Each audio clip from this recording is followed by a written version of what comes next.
gone so far to build up. Do excuse me letting you see me in such an undignified state. Gross. While Shiro protested, covered in tea, Sora still gave a thumbs up. No problem.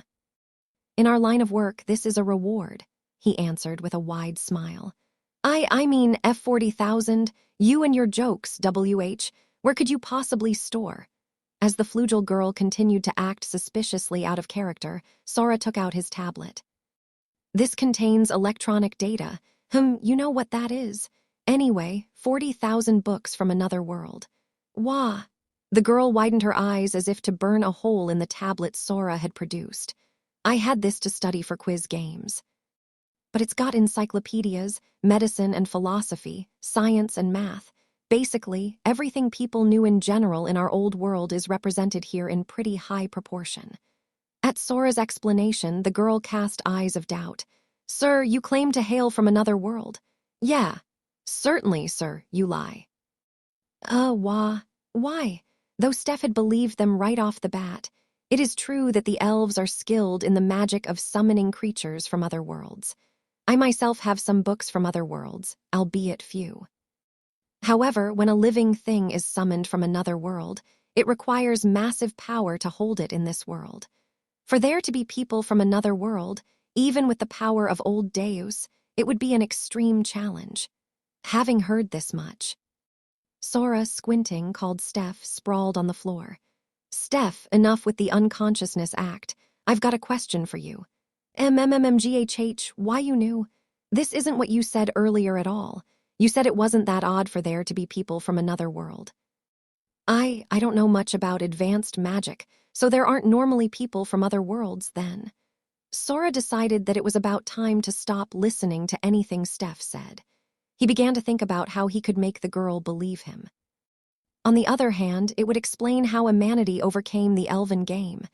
Before he was done, the girl gave him an opportunity to prove himself. Might you have anything you can offer as proof? Proof? Well, check this out first. He manipulated the tablet before her and called up the bookshelf app, then opened an e-book. I see. This is a language I've never seen, and no fabrication, it appears. There was your self-professed 700 glot. Apparently she was able to recognize immediately that the characters obeyed clear rules. I have seen something similar, but a language I don't know, a world I don't know. It's encyclopedia's academic literature, it's knowledge, y'all in this thin box, FF 40,000. Hey. Whoa, dude, you're drooling. The girl stared at the screen with a waterfall of drool dangling from her mouth, and with a gasp she wiped her mouth. My apologies, how disgraceful of me. So, what do you think about those wager conditions? The girl mulled it over a little and then spoke. Well, the question is whether what you say is true. Yeah, sure. I suppose that wasn't enough to prove anything, huh? There was still the possibility that this particular book was a fabrication written in an artificial language. The only way to prove that all of the knowledge in this tablet was real. Are you two able to prove your status as residents of another world?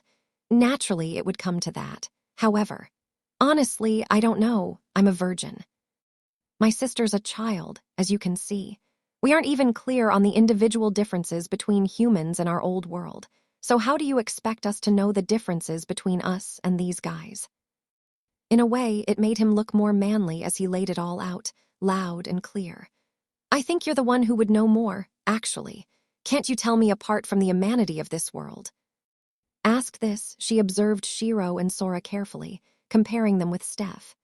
Well, King Sora, you do have a somewhat different complexion from that of Elkia's humanity. On the other hand, Queen Shiro's skin seems even a bit too white. Would it be all right if I touched your body to check a bit?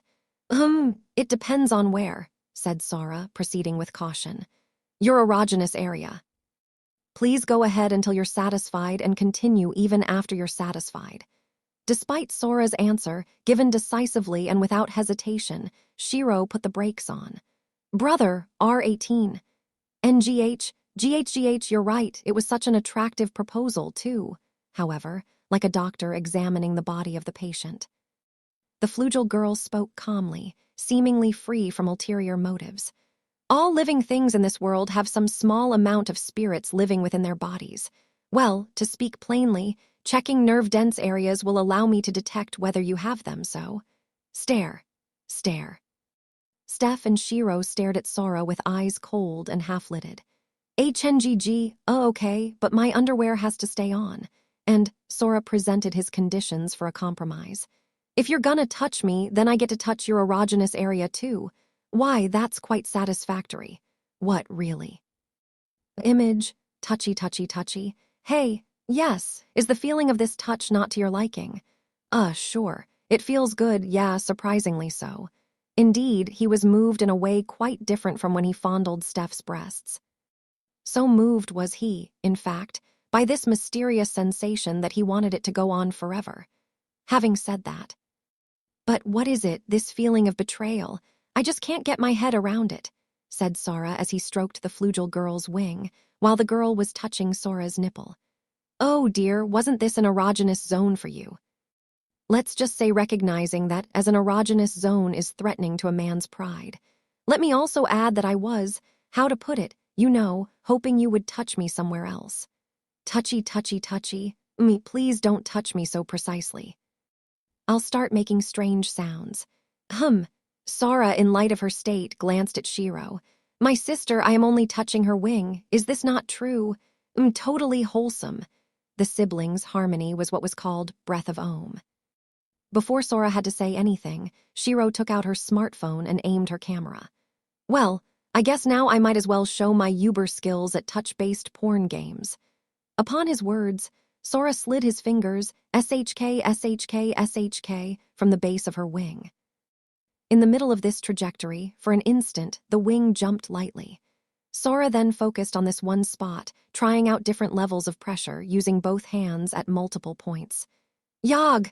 NGH, I apologize, but I can't concentrate. Please, be gent.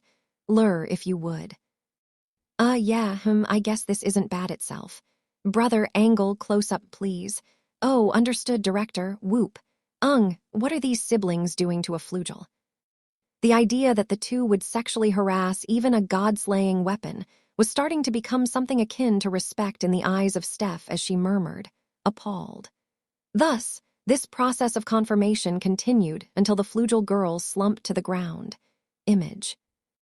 Now, first of all, fixing her clothes as she got back in her chair, she recomposed her reddened face. I do humbly beg your forgiveness for lumping you together with the lowly amenities without so much as the courtesy of introducing myself. My name is Jibril. It is my pleasure to make your acquaintance. Jibril, as the flugel girl called herself, lowered her head deeply. Steph, yes, what is it? Just how low is amenities' status in this world? If we're being generous, rock bottom, I suppose. Thereupon, with an excellent smile, the flugel girl, Jibril added, If I may, I understand them best as neat monkeys who can talk. Jibril spoke with a perfect smile, devoid of malice.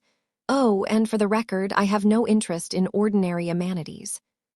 I have already learned all about them and read more than my fill of their literature. Your name was Zepef, yes? It's Steph. Wait, no, it's Stephanie Dola. Well, it doesn't really matter, I'll just call you little Dora. What? Dora, you are of no interest to me, so would you please go find a place to entertain yourself? Jibril uttered this, too, free from any malice. I can cry now, right? Steph, forced to dress as a dog, sans panties, was on the verge of breaking through the dams on her tear ducts. Well, looking at the current state of humanity in this world, it's hard to argue, really. However, the manner of Jibril's apology caused Sora to express doubt. But were you saying that we're not amenities? No, I can't sense any spirits from your bodies at all. She sparked a small light from her finger to show them a spirit or something. If you do have spirits, they must not be detectable by any means known to me. In other words, you two do not even fall under the definition of living beings in this world. But structurally, you clearly seem to be amenities. So what? Then what? To the mumbling Shiro, Jibril flashed her eyes brilliantly and cried, You are the unknown. Oh, could there be anything more sublime in this world than the unknown? Her hands clasped together, she looked to the ceiling as if praying and continued wildly. The unknown, that which is not yet known. It constitutes not existing knowledge, but the raw ore from which knowledge not yet existing in this world is born. I deeply apologize for my impropriety in equating this with mere humanity. In theory, Sora was human, but it was extremely complicated. Okay, whatever, so we've proved to you we're from another world, right? Oh, yes, with that you request a game, yes? Yeah. Of course I accept. The wager, said Jibril, then after a moment of lag. What was it now? Weren't you even listening? Pardon me, it seems the reward was so great that I lost track of everything that came before it. To the silently squinting Sora, Jibril spoke in a panic. Do excuse me, for my wager, how is all I have? What? The leap from the mirror, hand over the library, caused Steph to raise her voice. Sora, too, couldn't help but think himself, what, seriously? He decided to look on without saying anything, since he apparently stood to gain even more than he expected. Why you might not guess it, but I am in fact among the leaders of Aventheim. I am the agent plenipotentiary for several dozen flugel. It does distress me that I cannot wager the entire country, but, well, what do you think? Now this was unexpected. He just demanded she hand over everything in the library. He had also planned to get Jibril herself, but, is it not enough? Of course it is. This is 40,000 otherworldly books we're discussing, after all. Can you wait a bit? I'll go seize control of the Aventheim government and come back with all of Flugel within my grasp. In the meantime, please don't give. How long is that going to take? Well, you might ask, I'll try my best to finish in 100 years. We're gonna die of old age? Oh, how fleeting is humanity. But this was even more than he'd thought. A most welcome miscalculation. I'd better modify my plans, Sora mumbled to himself, getting those eyes, the eyes he got when he was making some diabolical calculation or another. Nah, you don't have to do that. All I'm asking for is all of your rights as an individual. Why you'd be satisfied with something so insignificant as that? Lighting up her eyes as if flying to him, Jibril. Of course, I accept with pleasure. Oh, and may I add an additional request for when I win? Yeah. Can you come for tea even just now and then? I would love to know more about you too. You know, all the way to the nooks and crannies, Jeheh, aheheh. Jibril's face, at first a fresh smile, then gradually transforming into that of a dirty old man. It did make Sora think, honestly, that he should have recorded it on his phone. But anyway, you talk as if you've already won. Yes, I apologize, but I shall win. So she thought she could bet anything because she'd definitely win. Sora responded with a smile. Then we're gonna add a request when we win, all right? Certainly, it's not as if you will, but please request whatever you wish. Suo. Now there was a hole bigger than ever imagined. Yes, quite a big hole for taking over the world. The only one who noticed Sora's thin smirk still was Shiro. Image. The party made their way to the game venue, the center of the library, walking through the maze of books in the fantastic stacks. On the way, a question popped up, and Sora voiced it. Hey, why did you take over this library? It's just humanity's knowledge, right?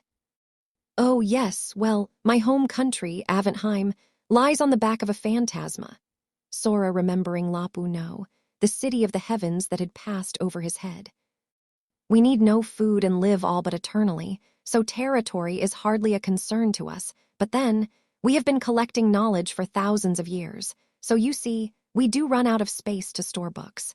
And so a draft law called, Let's Eliminate Book Redundancy, arose in the council. This government Jibril had been mentioning was known, if memory served, as the Council of 18 Wings, the central authority of Flugel, composed of 8 representatives and 1 agent plenipotentiary. The notion was to share knowledge, and that's all very well. But what it came down to was obliging each Flugel to lend books to each other. Madness. Clenching a fist and growing passionate, Jibril. Of course I opposed it.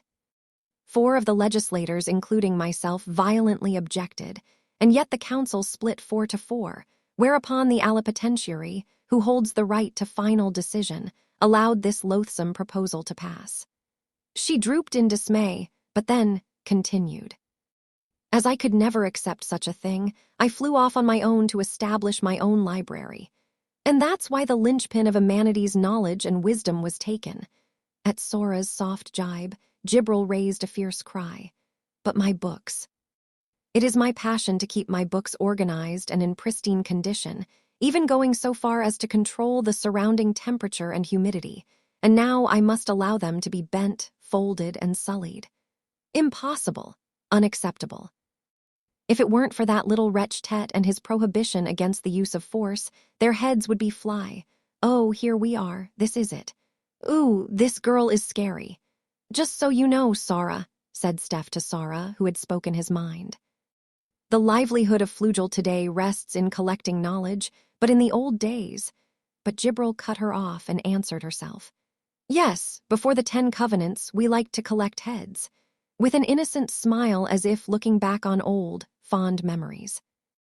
How young I was then. sallying forth to decapitate gigants and dragonias and such, and having great fights about where to hang their heads. Oh, don't worry. There were so many Amanity heads, they were rarity level 0. Having unconsciously covered his neck, Sora spoke. Flugel is a misleading name. You should change it. It made them sound like angels. This was the work of devils. In the center of the library was a great circular space encircled by bookshelves. On the round table in the center was inscribed a complex geometrical pattern, and 2 chairs sat at either side. The game, as you may know, is Shiratori, however we use these. Gibril softly extended her hand over the round table. The geometric pattern on the table cast light, and converging toward the center, countless magic circles floated up, and a crystal was formed, floating in the air in front of each of the 2 facing chairs. What's this? It's the game device for materialization, Shiratori. Please take a seat, she indicated. Sora sat, and Gibril sat across from him. Flugel is a war race. Ordinary games are not our specialty, nor, if I may add, of any interest to us. Despite the 10 covenants, yes, you see playing such petty little games. We cannot help but think, oh, if only we could get this over with by slicing off this vile fellow's head. These cumbersome rules are all thanks to that devious little brat someday I'll foo. Oh, I nearly uttered a most vulgar word. Please excuse me. Oh, this race is scary. Gibril tee-hee-hee-ed cutely as the faces of the 3 strained. That said, there are times when we have disagreements among Flugel. This is the game we use in such situations. Gibril touched the crystal floating in the air. The rules are simple. We take turns saying words that start with the end of the previous word. This really was just Shiratori, but a party loses upon repeating a word that has already been used, failing to answer in 30 seconds, or being unable to continue. Flashing a smile, Gibril further explained. The more knowledgeable shall win. This is the solution upon which we who live to collect knowledge have arrived. And are the words allowed to be in any language? Yes. However, things that do not exist are made up, or lack an image are not eligible for realization. In other words, nonsense words and ideas will not be recognized, so please take care. But, having heard those rules, Sora found something troubling about the loss conditions. What do you mean by unable to continue? Well, this is materialization Shiratori, said Gibril with a smirk. If what you say is present, it will vanish, and if it is not, it will manifest itself. Certainly you can imagine what such a game of Shiratori would look like. Ah, so if you said gorilla, a gorilla would appear. While this was what he had been expecting, it did sound like a very entertaining game. By the way, what if I said female? Good question, said Gibril's face as she answered. All non-player females, such as your sister and little Dora over there, would disappear. Are you saying that all the females in the world would disappear? Fret not. This game holds not such an extent of power, Gibril explained with bashful mirth. We merely move temporarily to a virtual space in which words materialize or dematerialize. Merely. It sounded like kind of a big deal. At any rate, Gibril continued. It is not possible to act directly upon the other player to thereby make them unable to continue the game. Upon the other player, right? Quite right. Okay, Shiro. Semir. TMP, PFF. Shiro took her place on Sora's lap. We'll play together as usual. In this case, saying female will only make Steph disappear, right? Steph with a face that looked shocked enough to make a sound effect. Also, if you're saying not directly. What about heart or water, which makes up most of our bodies, at least? Gibril smiled faintly in admiration of Sora's care in grasping the finer points of the rules, and answered, it would only apply to that which is not presently possessed by the player. So, in the case of water, all water outside the body would disappear. The same applies to heart. As a Flugel, spirit corridors are a primary constituent of my being. However, eliminating them would not directly impact my continued existence. Well, then. Please also note that, when the game ends, everything will be put back the way it was, so feel free to display the full extent of your knowledge. Beaming indeed like an angel, Gibril spoke. Of course, since you are powerless beings, I would also suggest you enjoy yourself as much as you can without dying. Hung, Steph yelled in consternation, apparently just now getting it. WHWA, we could die. The events of the game will not be reflected in real life. After the game concludes, all will be put as it was. No, wait, hold on a minute. Dying? Hey. When you think about it, I don't really need to be here, do I? All I'm gonna do is be exposed to. However, not seeming to consider Steph consequential, Jibril put her hand to the crystal floating by her. Shall we? Imitating her, Sora and Shiro put their hands to the crystal and responded. Yes, let the game begin. Bring it on. Will you listen to me? Steph, sit. By the grace of the covenants, Steph was brought promptly to sit like a faithful dog. Gala, now I can't even ruin. I hate thee eyes. The magic circles expanded until they enveloped the entire circular space. At that moment, they were transported from meat space into an entirely secluded world, which meant that the game had begun. Image, and now, with that, I yield you the first play. Please select the word of your choice. Let's see, then. Playing with his phone, Sora put a hand on the crystal and said it. Then, to start off, H-bomb. The moment he spoke, a hunk of iron that really did weigh fully 27 tons materialized above their heads. Having looked up to see it, Jibril, and of course, Steph, had no way of knowing what it was. Even if they had, they couldn't conceivably have understood the meaning of naming it now. After all, it was what may be fairly termed the greatest and vilest error that humans in Sora and Shiro's world had produced, being, as it clearly was, a weapon of mass destruction. Just as Jibril gaped up at it already, the high-tech fuse had brought primary ignition by nuclear fission to detonation. The nuclear heat it generated fused the lithium deuteride it carried, releasing light. Jibril did not know what it was. However, the instincts of Flugel, created by the gods to kill gods, told her. A storm of light is coming that will burn everything to the ground. There were less than a few hundred milliseconds of conflict before the secondary explosion. Jibril put her hand on the crystal and formed words as if screaming. Boo-lee answers. The end of her cry and the final process of fusion occurred at about the same time. The light swelled with heat. The second sun, born in this small room in the library, volatilized everything in an instant with its super-ultra-high temperature.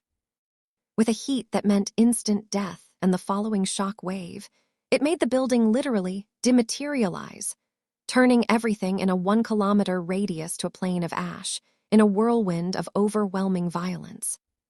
The library was transformed into a mushroom cloud reaching the stratosphere, and in the center of a crater, the legacy of Cataclysm, stood Jibril without a scratch. Are you satisfied? There is no way to kill me. In front of Jibril's exhausted eyes stood a grinning Sora, an indifferent Shiro, and a slack-jawed, absent Steph. They, too, were unharmed. You mean to explode on your first move? If it weren't for my good deed, the game would be over. Indeed. The magic that Jibril had summoned was not to protect herself. Boo-lee Anses, or Eternal Fourth Guard, the highest of all seal spells concocted by Elf.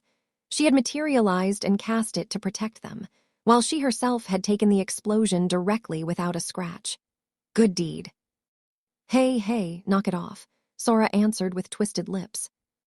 You just figured that even if you did get our knowledge, it would be boring as hell for this game just to end in one move, and you took a gamble on your common sense that told you couldn't let that happen, right? In other words, before a ball of the unknown materialized something that astonished herself, either end the game proceeding no farther or continue by shielding them. This conflict Jibril went through in the span of 100 milliseconds had been seen through, and so she smiled self-effacingly. But yeah, I figured as much, but it doesn't look like we're gonna be able to win on the being unable to continue condition. On the landscape reduced to scorched earth, Sora sighed at Jibril, who must have been assaulted with the same force. I am pleased to see you understand. So we're going to go for one of the other victory conditions.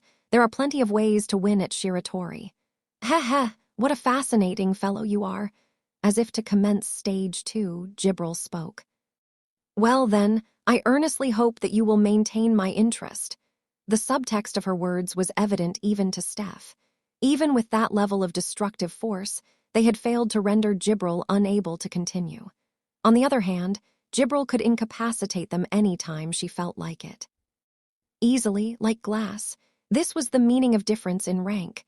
The vast gulf in abilities between races, a wall higher than the heavens. Reminded of this fact, Steph drew in her breath. Sora must have been trying to end it all in one blow. Using his knowledge of another world, probably the strongest attack he could think of. Prepared to die, trying to finish it. And now that it hadn't worked, don't worry. I'll keep you entertained, spirit column. Sora, without regard for Steph's concern, casually put his hand on the crystal and spoke. The source of power for all races that could use magic, though undetectable to humans, vanished. Jibril was once more surprised by his play. Well, you got right to it. Well, I just learned this term, and plus, I've got no guarantee Flugel can't magically read minds, do I? Sora's chattering, grinning face bore none of Steph's fear. It was filled with composure, the calm of one who had simply tried out a tactic he'd never figured would work. And when it didn't, he had simply moved his thinking on to the rest of his master plan. Or, what is it a problem? As Sora continued to smack talk, Jibril merely shrugged him off. No, all it means is that I'll be unable to replenish my spirits, meaning that certain limits will be placed on my physical abilities, and I'll be unable to fly. But such things are unnecessary for a game of Shiratori, so no matter, I suppose. But Jibril, with a hint of fidgety unease, continued. If I must, I might describe it as, yes, somewhat discomfiting. Maybe like when you don't have a phone signal. As if his words popped on a light bulb, Jibril raised her head. What is a phone? Does it have something to do with that thin box you were holding? What kind of signal? Ask me when you win too close, your face is too close. Do something about that drool, lady. I'm so sorry, Jhehe, 40,000 books from another world, hey. Jibril was spacing out with an expression like that of a maiden picturing a delicious cake. Brother, this chick. Yeah, I know, it's like she's gone all the way around until I think she's cool again. Hey, Jibril, hurry it up. That's right. Then I'll go with something safe, nag. The same moment, a horse appeared in the room. Eep! PRRBBTH, Steph stepped back abruptly at the animal's point-blank raspberry. But without pause, without any hesitation at all, Sora said it. F-whip, gash. Jibril and Steph both voiced question marks as if they didn't know what the word meant. But the next moment, suddenly holding down her clothes for some reason, a beach-red Steph shouted, WHWHWH, what are you trying to do? But Sora grinned. What? The whole point of Shiratori is to say dirty words, right? Relax. HFF. Shiro didn't look particularly concerned. Imanity slang? No, even Dora didn't seem to know it. So it must be some secret jargon of a tongue from another world, closely resembling the Imanity tongue, to refer to the vulva. Oh, I feel my knowledge growing. Jibril squealed, for some reason calling to the heavens with apparent rapture. Well, she's weird in her own special way, yeah, said Sora. He gently put his hand on Shiro's hip. So, was his meaning, which Shiro accurately grasped. She nodded once, yes, it was gone. If it didn't directly make them unable to continue, you could act on other players. This offers some interesting possibilities.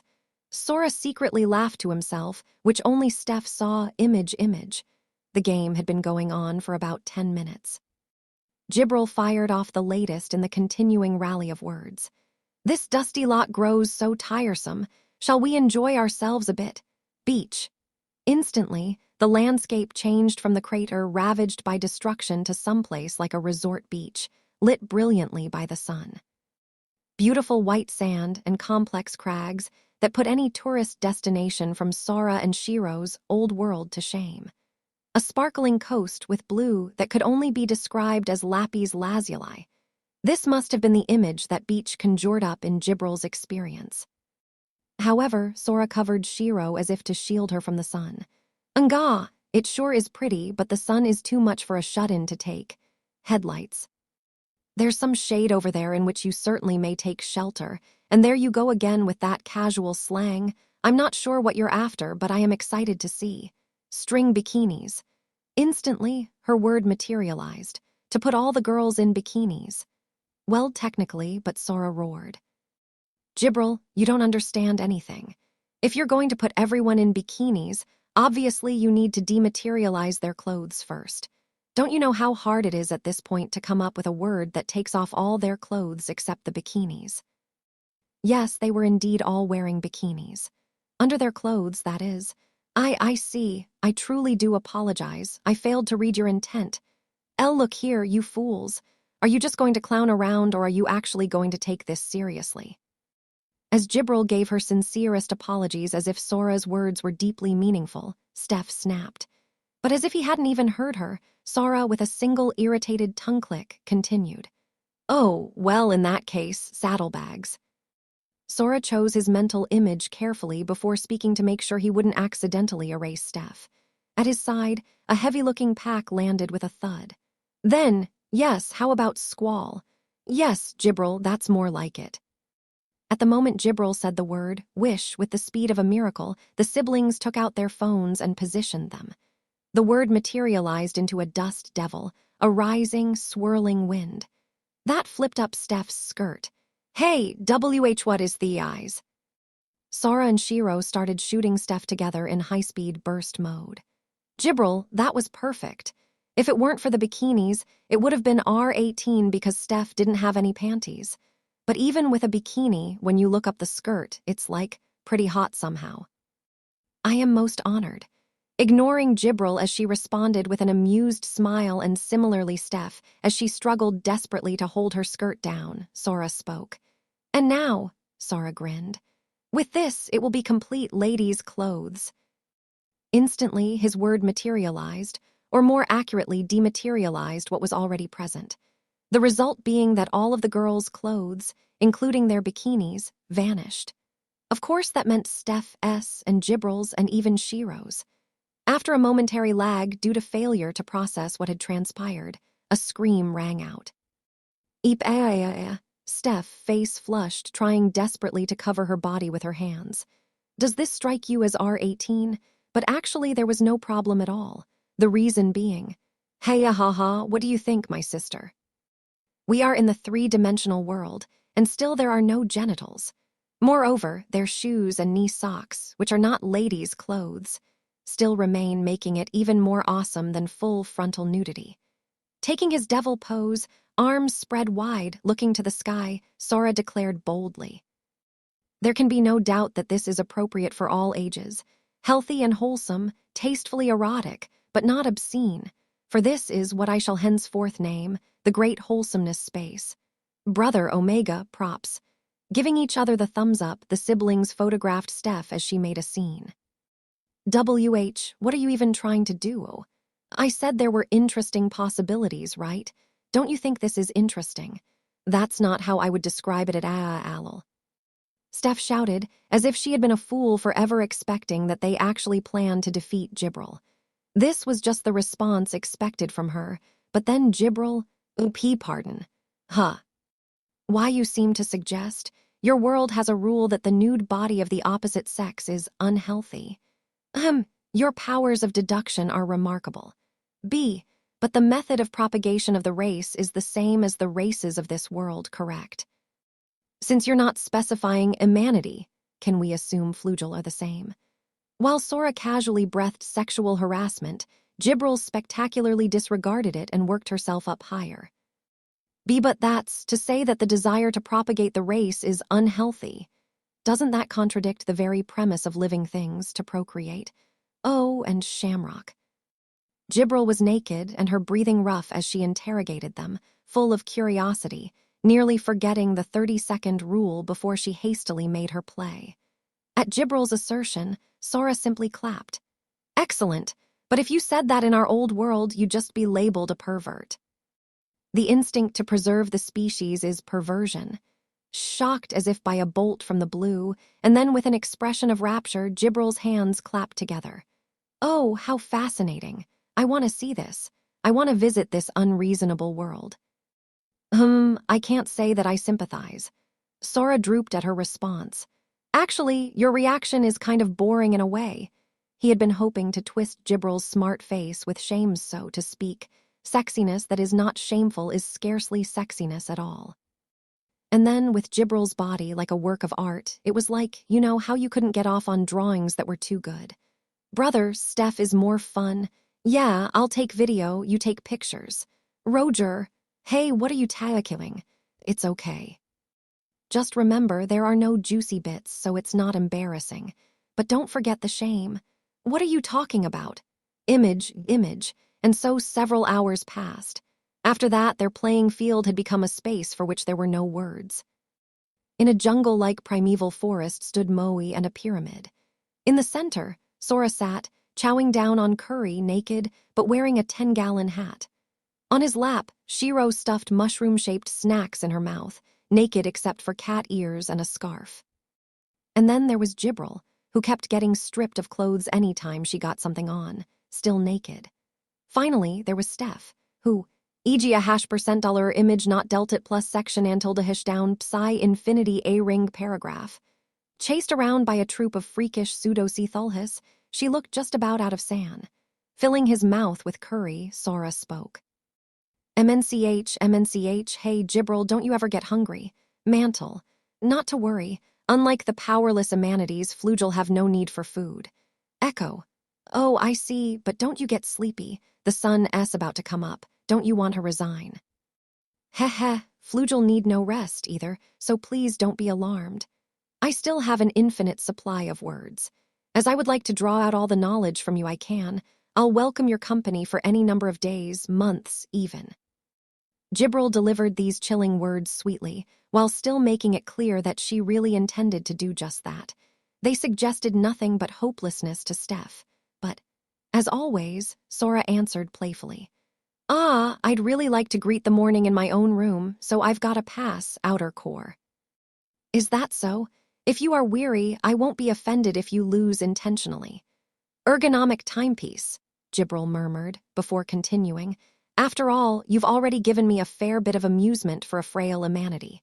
Though Gibril said this with a smile, Sora frowned. You keep calling us powerless, frail, it's starting to get to me entities. With that word, the freakish troop that had been chasing Steph disappeared. HFF. TH, thanks, you saved me. TH, they almost killed me, Steph puffed as she slumped to the ground. This scene in the corner of his eye, Sora said. Well, yeah, you know, looking down from rank 6. We humans must look just like ants, eh? But I can't help feeling you may be underestimating the ants just a little bit. My apologies that you would consider yourselves not weak, my goodness, Sandal.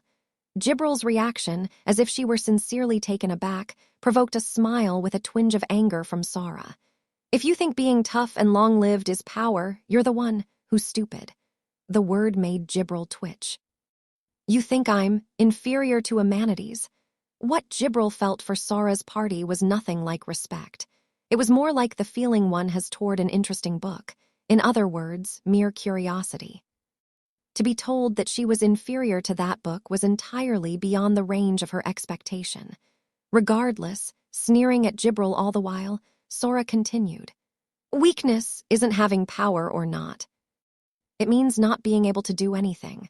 Like, for example, some goons I've heard of who can't do anything but fight when violence has been forbidden, right? It seems you are incognizant of your position.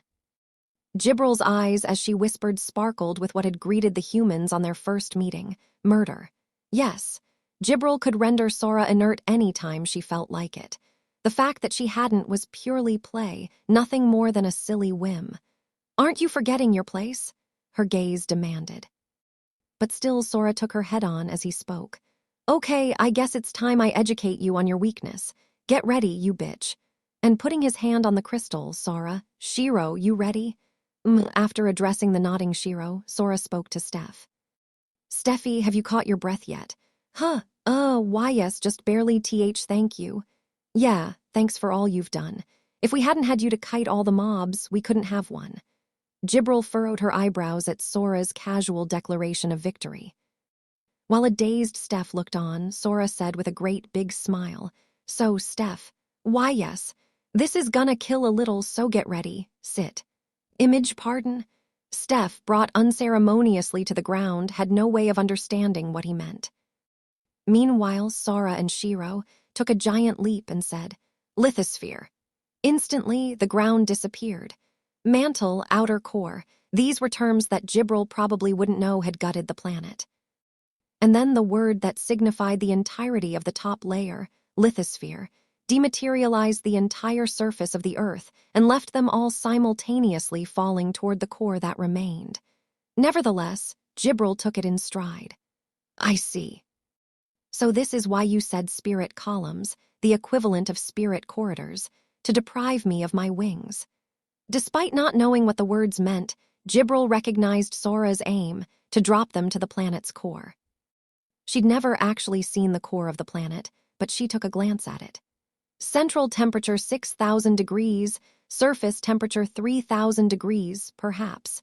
If she made it all the way in, the pressure would probably render her unable to continue. But before that, Sora and his sister would die. Jibril laughed to herself at how terribly full of holes their plan was. Yes, after all, that was what this meant. You're still trying to kill me. Not hiding her disappointment, Jibril smiled as she tumbled. It was only a matter of time before the heat waves from the planetary core left the two unable to continue. But she might as well allow them to make the little time left enjoyable for her, she thought. I still won't allow the morning to come, Eve. With this whisper of Jibril's, the sun disappeared. But as Sora and Shiro fell, they took a deep breath and put a hand to the crystal, saying with a minimum of breath, Eighth element. A fierce headache assaulted them all as they lost the ability to breathe. Of course, this included Jibril, but then, to prevent me from breathing, how meaningless. Indeed, Jibril was a flugel. Her home was Aventheim at an altitude of over 20,000 meters. It wasn't as if she didn't need to breathe, but for Jibril, who was composed of spirits, it wasn't a particularly urgent problem. However, for the all-too-human Sora and Shiro, it was fatal. They would asphyxiate and promptly become unable to continue. Surely now you see it is futile. Just entertain me a bit longer, Tetratonin. Jibril, asserting that it was impossible to kill her through asphyxiation, requesting a certain word for both of their sakes. Sora seemed to grasp her intent. Damn natura. Sora, his aim ending in a misfire, reluctantly answered her request. He's more obedient than I expected. I certainly would like to put ground back underneath us to continue the game, but Jibril smiled and settled on her next move. Then I say, Arya. But at that word, Sora abandoned his show of reluctance and twisted his mouth. Jibril was indeed ignorant, as he'd expected, of Arya's, or air's, constituent elements. Instantly, a pressure drop threatening to rob the lot of them of consciousness assaulted the players. Having thought that she was restoring the air only to find that she couldn't breathe, Jibril spontaneously shrieked, why, HNG. And then came regret. At this moment, her flugel instincts told Jibril that she had just inhaled a noxious poison. The name of the poison, indeed, was the eighth element of the periodic table, or oxygen. As his consciousness clouded with the precipitous pressure loss, Sora laughed. Jibril didn't know it, after all. She didn't know atomic theory. She didn't know what oxygen was, which meant, if she couldn't breathe, she'd naturally assume that the eighth element was another name for air, right? But what Sora's term had eliminated was only oxygen, not air. The rule, what is present disappears, and what is absent appears. Then, in an atmosphere from which oxygen had vanished, what would happen when one said air? The answer was before them. A single element of air, oxygen, remained as all other gases vanished. One consequence of this was the fierce pressure drop, fully 80%, enough to rob one of consciousness. And another was a space full of oxygen, which taken in alone was nothing more than a deadly poison that would kill Sora and Shiro instantly if they breathed it in. But then, slowly, Sora kissed Shiro. Circular breathing. To take advantage of the rule that this game could not invade the players' bodies, the two could circulate the air that remained in their lungs between them. Though their consciousnesses clouded with the sense that their whole bodies were going to rupture from the sharp pressure drop, still, They could just hold on. For a short time, they could continue playing Shiratori. Neither the unfolding events nor Sora's actions made any sense to Jibril. But even so, when all was said and Donamijit was all still futile. You think a poison like this is capable of stopping me? Jibril, sneering at Sora and Shiro, still struggling vainly. She thought she had already demonstrated that breathing was not so important to a flugel. Which meant then that all she had to do was not breathe. It was impossible for them to kill a flugel to begin with. The game was over. Soon enough, the heat waves of the planet's core would reach Sora and his sister, despite all their useless flailing. I suppose that is all that can be expected. In the end, they are but humanity. Jibril considered Sora with eyes like a child looking at a toy with which she had grown bored. But then, on Sora's face as he glanced back at Jibril, a smirk rose as if he were looking down on her. Shiro, here we go. This time, they used all their strength to expel the remaining air from their lungs. Their next move. Checking that the air, sans the consumed oxygen, had been eliminated from their bodies until there was only a bit of what had been created left. To wring out the last of the vapor in their bodies, the two cried, "Atmosphere!" With this word, finally, all gases vanished. Something popped inside Jibril. The gases she'd stored in her body.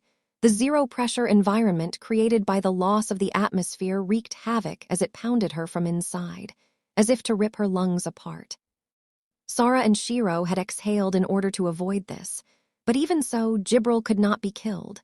More of this folly, asphyxiation, poisoning, internal rupture from a sudden change in pressure. So what?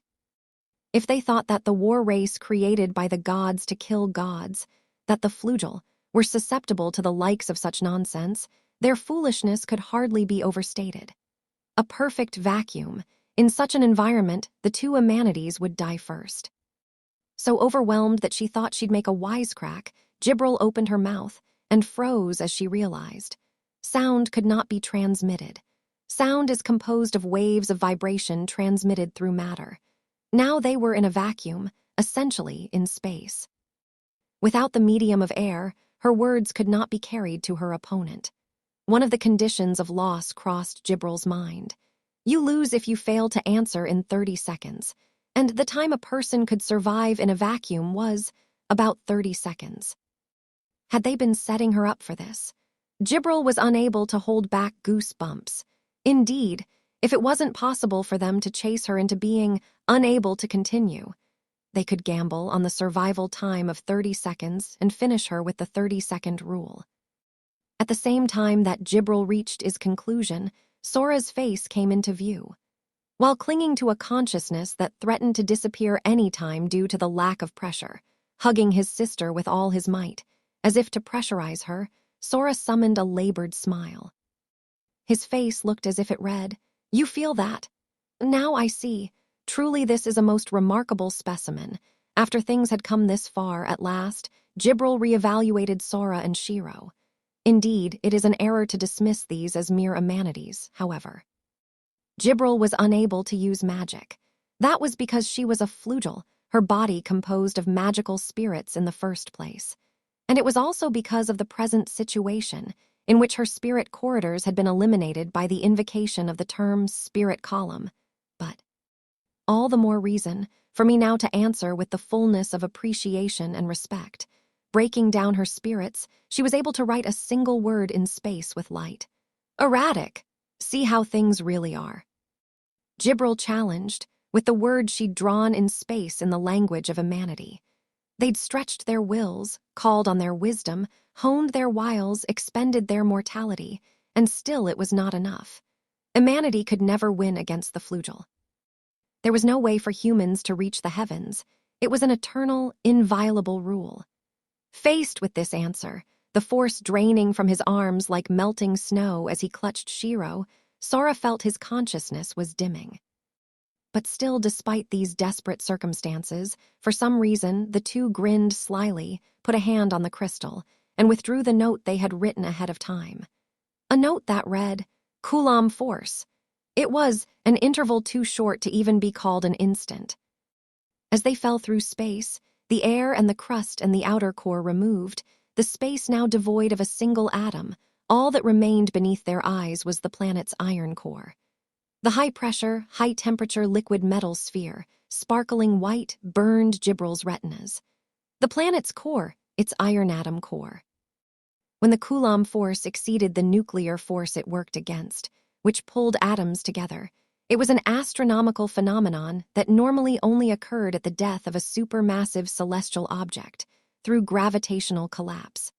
But now, through the loss of Coulomb force, a little planetary core initiated fusion instantly.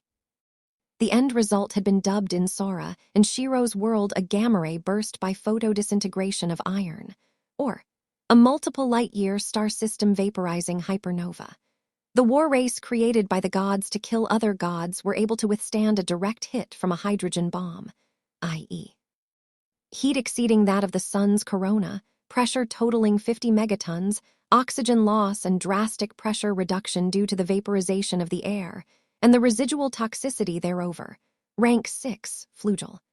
The hopeless difference in abilities, a wall that towered boundlessly above humanity, but a wall that was finite, and one which the paltry humans were about to climb over.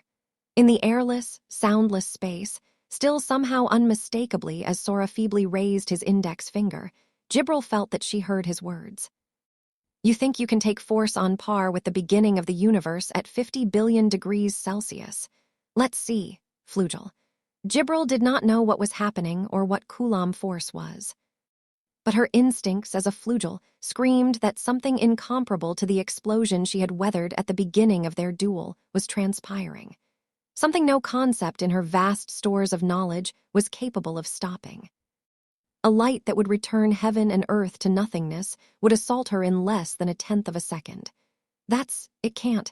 How can I? But now at last, Gibril finally understood the strategy behind Sora's and Shiro's actions. Before they eliminated the surface of the earth, they had jumped up slightly, which meant that Gibril was slightly below them.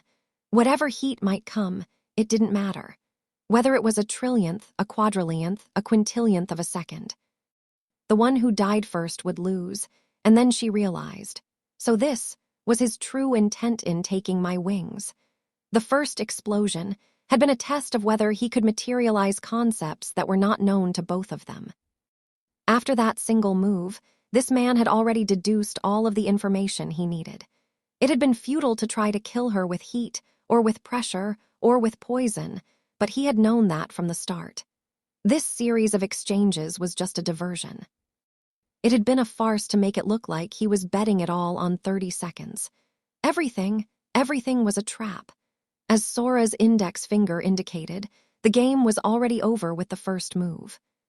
Turning her eyes away from the planetary core, which emitted several times the brilliance of a star and was already impossible to look at directly, a single thought turned in Gibril's heart. Otherworlders know, humanity is truly a fearsome race. In this world where the ranking was absolute, in this world where combat was forbidden and everything was decided by games, to think that humanity, a whole 10 ranks below her, could actually kill her. The laugh that welled up in the back of Gibril's mind transected with King Sora's speech which had been conveyed to her. Born with nothing, and so can become anything, and therefore the strongest race. Could it be that their hands could even reach the god? At the edge of her vision, having taken the brunt of the whole string of losses due to not being a player, free-falling without consciousness, Steph caught her attention. Truly, a fearsome race in many ways. While she wished in her heart that she could watch them to the end, the blaze of the last moments of the planet roared death as it overtook space, and everything went white for all of them. Image, you killed me. Hey, welcome back. Do you get it? I'll say it one more time. You killed me. I did not say you almost killed me. I said, you killed me. I said that 3 times because it is so important, okay? But you're alive. You know what they say about fighting games, right? If you survived, who cares where your life bar is? I did not survive. You killed me. Rushing at Sora as if to grab him by the collar, Steph screamed. Why you? Not only did you use me as a decoy, but you let me die and didn't even care. It's not like you really died. Who cares? It was all she could take. It was finally time for her to let loose the entire stock of her anger at this man, and she opened her mouth just as Sora spoke. But we would have lost if it weren't for you. If she hadn't acted as a decoy for the enemy units that a certain someone had raised, then just as Jibril said, Sora and Shiro would have been easily rendered unable to continue. And, thanks to you, we got Jibril. You've helped us save Elkia. UHUM. Thanks, Steph. Sorry to always make you do the hard stuff. As Sora patted her resoundingly on the head, the rage that a moment ago was like a volcano about to erupt dissipated. UHUM, yeah, why yes indeed. Steph, her face reddening for a reason other than anger, looked down, intertwining her fingers. Yes, indeed. If it means saving Elkia, for me to go through a little hardship. And anyway, you two had it hard too, with all the psychological warfare and everything. Yeah. As Steph mumbled on, filling space, loosening her expression, Shiro asked, Brother, you gonna change jobs from king to playboy? Don't be like that. Not everyone is as easy to manipulate as Steph.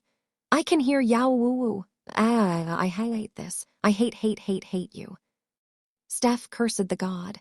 Oh, one true god, why did you prohibit violence? Now before me is a man I would give my life to punch. You have defeated me utterly. Bowing her head with a bounce, as if the terror that had just unfolded had never happened. At the center of the library, just as before the game, sipping tea as if to take a break, sat Jibril. May I ask you one question? Yeah. I can see that you led me to answer using the morpheme erratic but.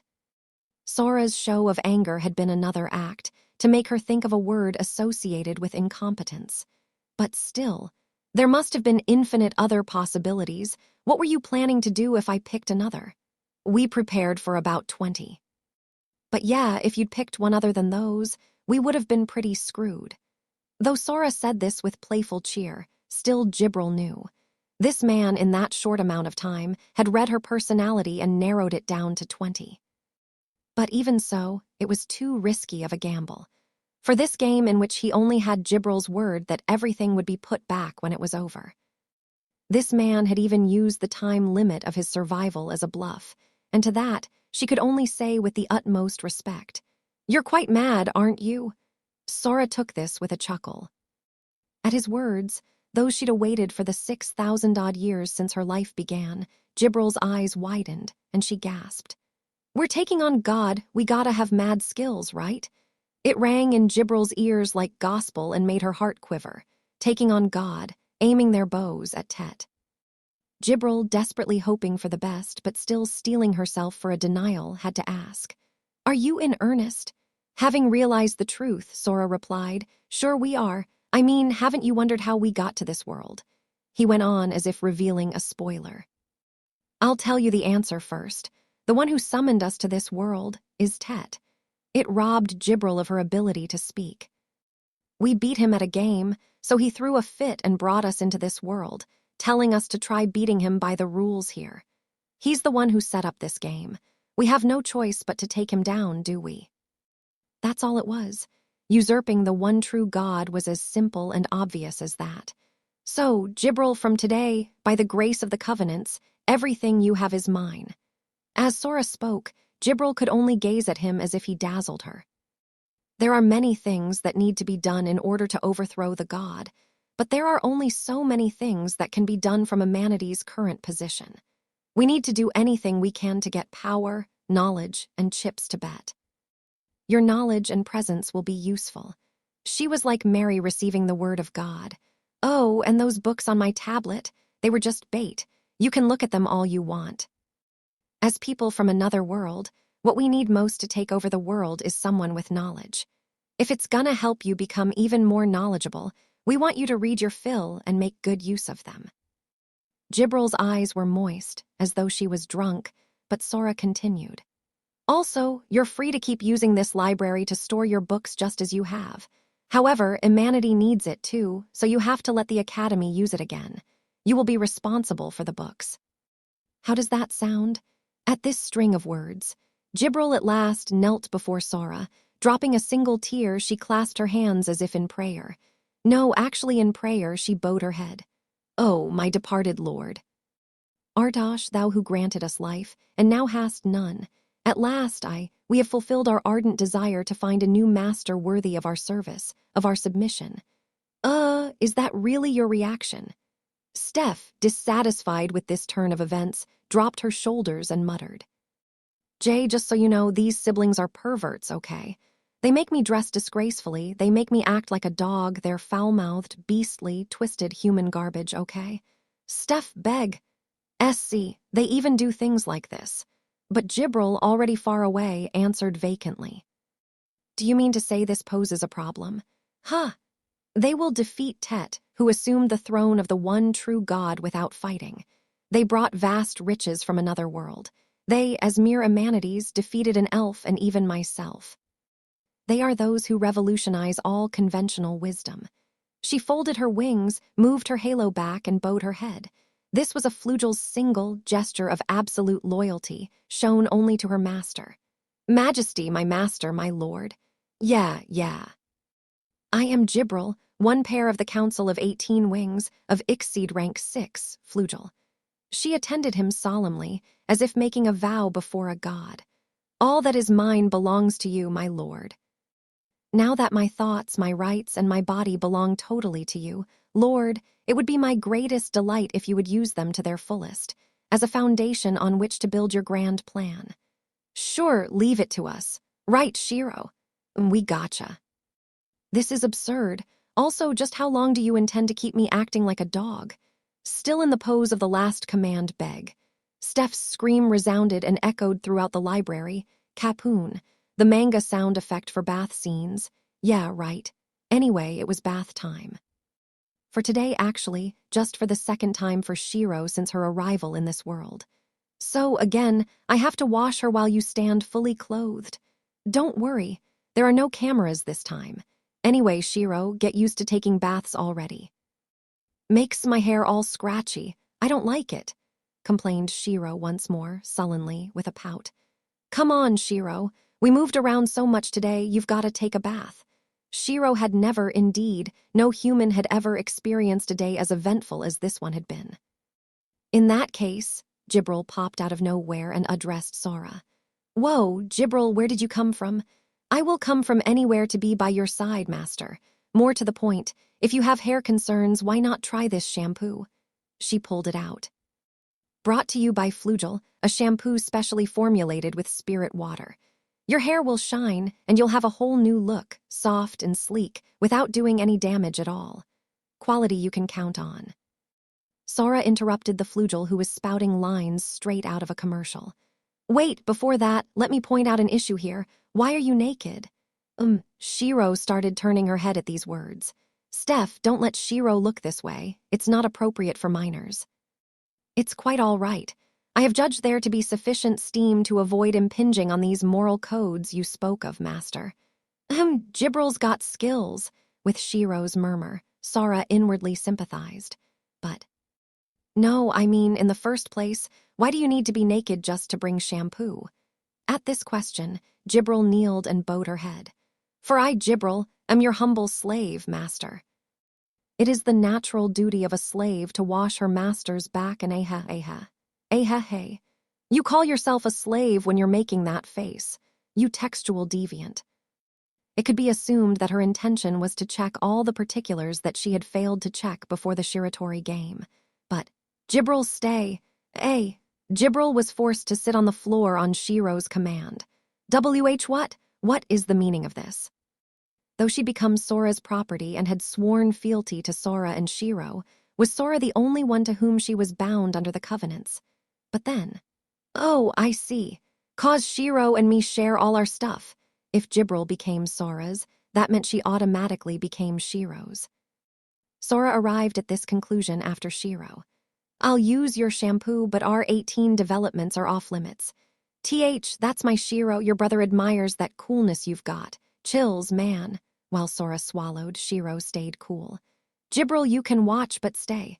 Woo, come on, with all this steam you tantalize me. Sora, unable to see Shiro having her head washed by Steph, and apparently having learned how to handle Jibril from her, expressed his respect without reserve. Oh, Shiro, that's incredible. Your handling of Jibril is really like, wow, you're my idol. And so, I can't believe I'm starting to get used to bathing like this. I hate myself. Steph felt her humanity degrading little by little as she expressed herself. With a smile, she wept a solitary tear. Chapter 3. Sacrifice. A bit beyond downtown Elkia in the suburbs was the Elkia Grand National Library. The place had been retaken from Jibril, but remained under her management. In its kitchen, which Jibril had apparently set up herself, was Steph. But her face was one of utter exhaustion, suggesting that she had not slept properly. At this rate, I'd rather they just stayed cooped up in their royal bedchamber. Sora and Shiro, having taken back Elkia's repository of knowledge, were now no longer cooped up in their royal bedchamber, but instead occupied the library. Steph, busy with the domestic affairs, while also having to come all the way to the library to make reports and even make tea. What is it that obliges me to do this? I am no tea lady, after all. But in the back of Steph's mind, as she grumbled, was recalled that scene after the match with Jibril. Thanks, Steph. Ba-bump went her heart. It's an implanted emotion. They're just using me for their benefit. As Steph thus screamed and engaged in her new daily routine of digging a hole in the wall with her head, suddenly she was accosted by a voice. Oh, if it isn't little Dora, I see you're as industrious as ever. Can you not call me little Dora? Wait, when did you even get there? Though there'd been no sound of a door, Jibril was standing there as if she'd always been there. I have a message from my master. Oh, can you answer my? Let's see, Jibril says there's all kinds of stuff in the kitchen, like sugar and butter and shit. Apparently it's all ours now, so I guess you can use it. Knock yourself out, those were his words. Huh, she could use sugar and butter. That would dramatically expand the scope of sweets she could. Hey, they're just indirectly telling me to make delicious sweets for them, aren't they? Just how far are they planning to walk over me? I'd rather they tell me I could take a break. Bam, bam, bam. I'm sorry to bother you in the midst of your head training, said Jibril, extracting a note. However, my master has made a note regarding a type of sweet that interests him based on a cookbook he found in my collection. Why, thank you. Heart suit I will certainly. Ah. Jibril's eyes looked distinctly amused, and Steph flailed her arms with a blush. No, this is...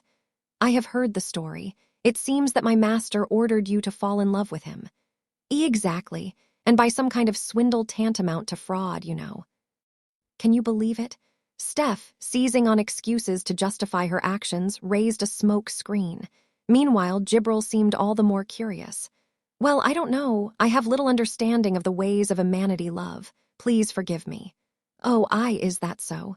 Indeed. For ours is a race that only reproduces when necessary. All I need is love for my master. My grasp of the subtleties of the heart to which humanity refers as romance is limited to what I have heard. Jibril so casually mentioned her master, that is, Sora in the same decisive sentence as love. Oh, well, by love, you mean, the master-disciple kind, right? I am little capable of making such distinctions. What do you mean by normal love? Yes, it's as if, when you see them close to another, your heart constricts. When they're away, you become uneasy. That kind of. Huh. Steph realized that her first love was Sora, with whom she'd been forced to fall in love against her will. She realized, in other words, that everything she just said was about Sora. She realized that Jibril, watching sunnily, could see it all. Blushing redder than a tomato and panicking, she said, I'm only talking in general, in general. I don't have any personal. Jibril only smiled at her utterly unconvincing defense. I see. With that, as I have delivered my message, I will take my leave. All right, thanks for She was gone. In the second she'd averted her eyes, where had she gone? Peek. Steph glanced at the recipe on the table for the sweets in which Sora had taken an interest. Well, if we have butter, there are certain sweets I would like to try myself, after all. And if I'm going to make them for one, it's not much more work to make them for everyone.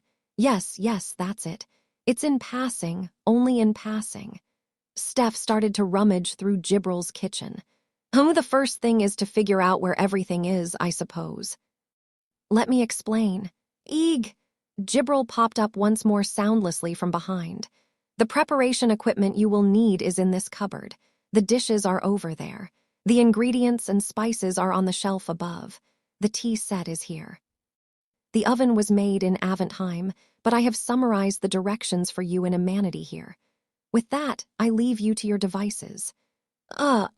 Okay, thank you for everything, said Steph while shrinking a bit. No, it is all in the service of my master. Farewell. Once more she vanished. Of her master, Steph felt a certain edge in these words. It sounded vaguely like some sort of threat, but was she just imagining it? But Steph just shook her head. These are for me. Yes, now it's time I prepare sweets so delicious I shall surprise myself. Her mind was crossed again by the sight after the match with Jibril, her head being stroked with only the words modified. You're so good, Steph, thanks. Like I said. Smashing her hands down onto the table. It's not like Thayat, as Steph bashed her head against the table. Outside the door, Jibril. Fall in love with me. Such a fascinating request is truly the work of my master. Yet she spoke as if she saw something even more fascinating.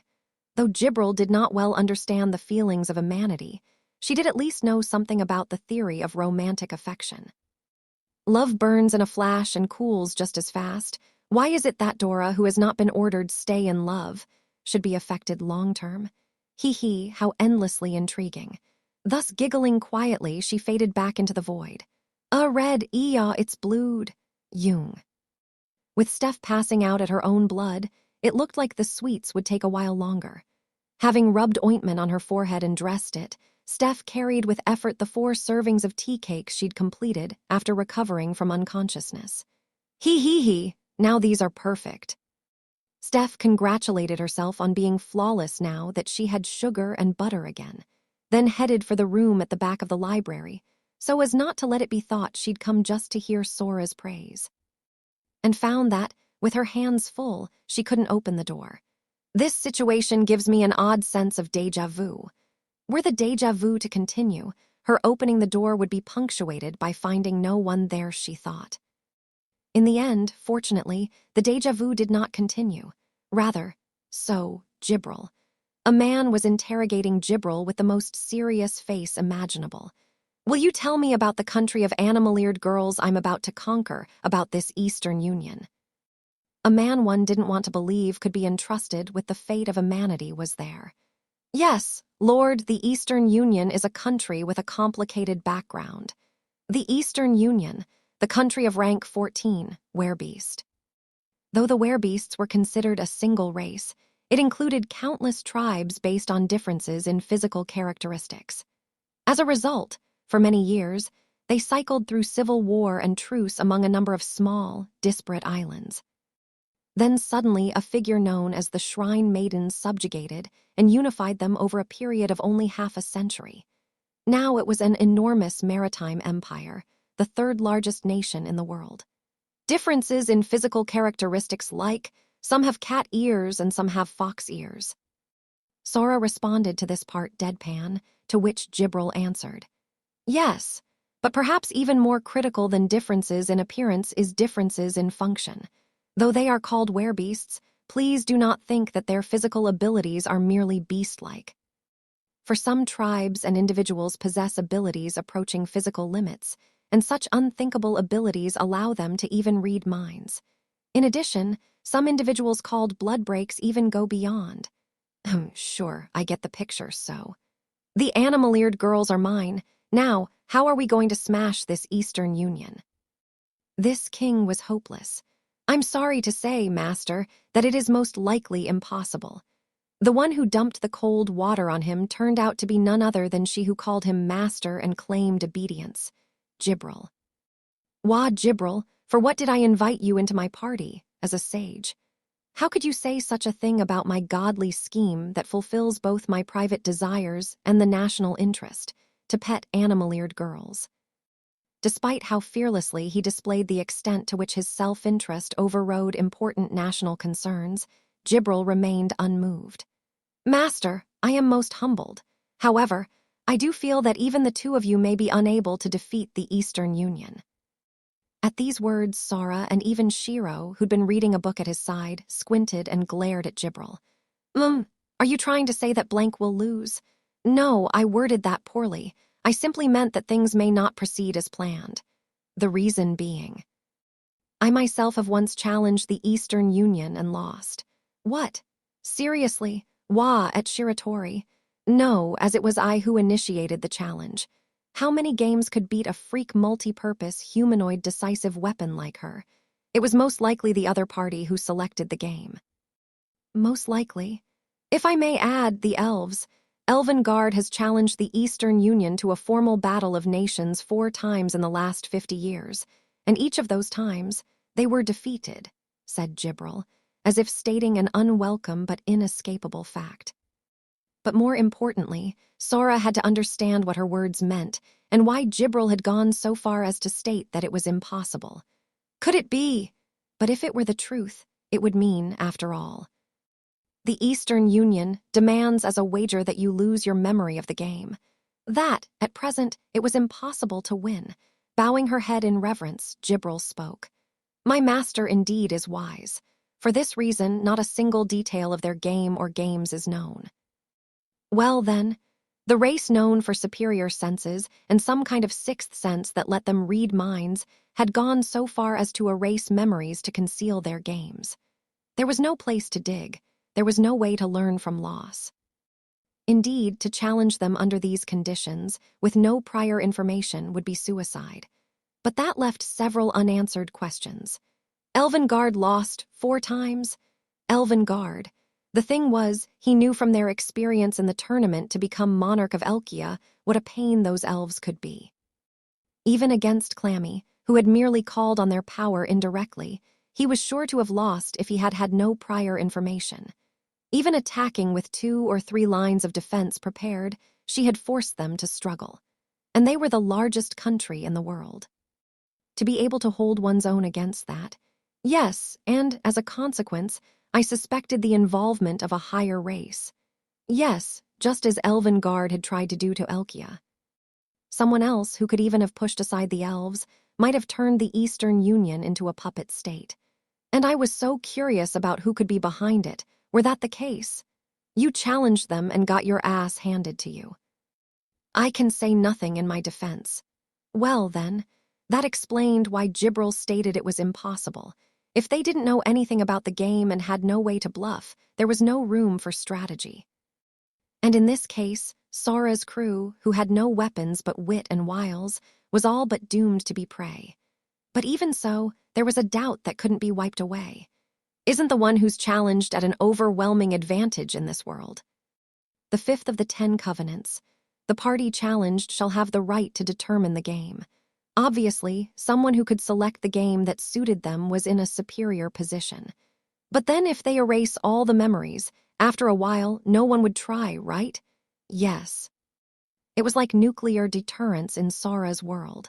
No one would pick a fight once they knew there was no way to win against the opponent.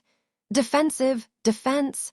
Shiro speculated on the implications for the stance of the Eastern Union, but Sora pointed something out. Shiro, you may be smarter than your brother, but this is why you lose to him in strategy games. There's no fun in that, right? If they had an unbeatable move that even beat Elf and Flugel, why would they stop at defensive defense? The real fun was making it look like there was an opening, getting others to attack, and then kicking their asses. Brother, your play style is lame. Are you saying the strategy I spent all my brains concocting is lame? That makes your brother really sad, you know. But yeah, Shiro recognized she'd gone in the wrong direction. For a country, that surged in the last half-century to adopt defensive defense is weird. Isn't it? Sora, grabbing onto Shiro with tears in his eyes. Jibril spoke to the siblings who looked quizzical at the unresolvable contradiction. But in fact, in the last 10 years, no country has challenged the Eastern Union to a battle of nations. Jibril smiled. Oh, yes, except one. What, which? Only Jibril and Shiro reacted. Shiro must have read about it already in Jibril's books, but it was news to Sora. Oh, this is not a welcome development. Steph detected an imminent disaster and tried to quietly leave the room. I believe it may be easiest to see for yourself.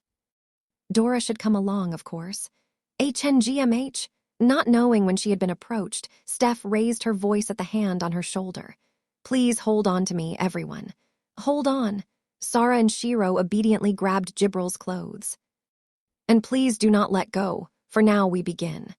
And the instant Jibril spoke, a sound at Sora's ears like glass breaking made him close his eyes for a moment. And just then, as he opened his eyes again, what he beheld, could it be a trick of the imagination? It appeared that he was floating a few thousand meters above the ground. Quite a nice view, yes.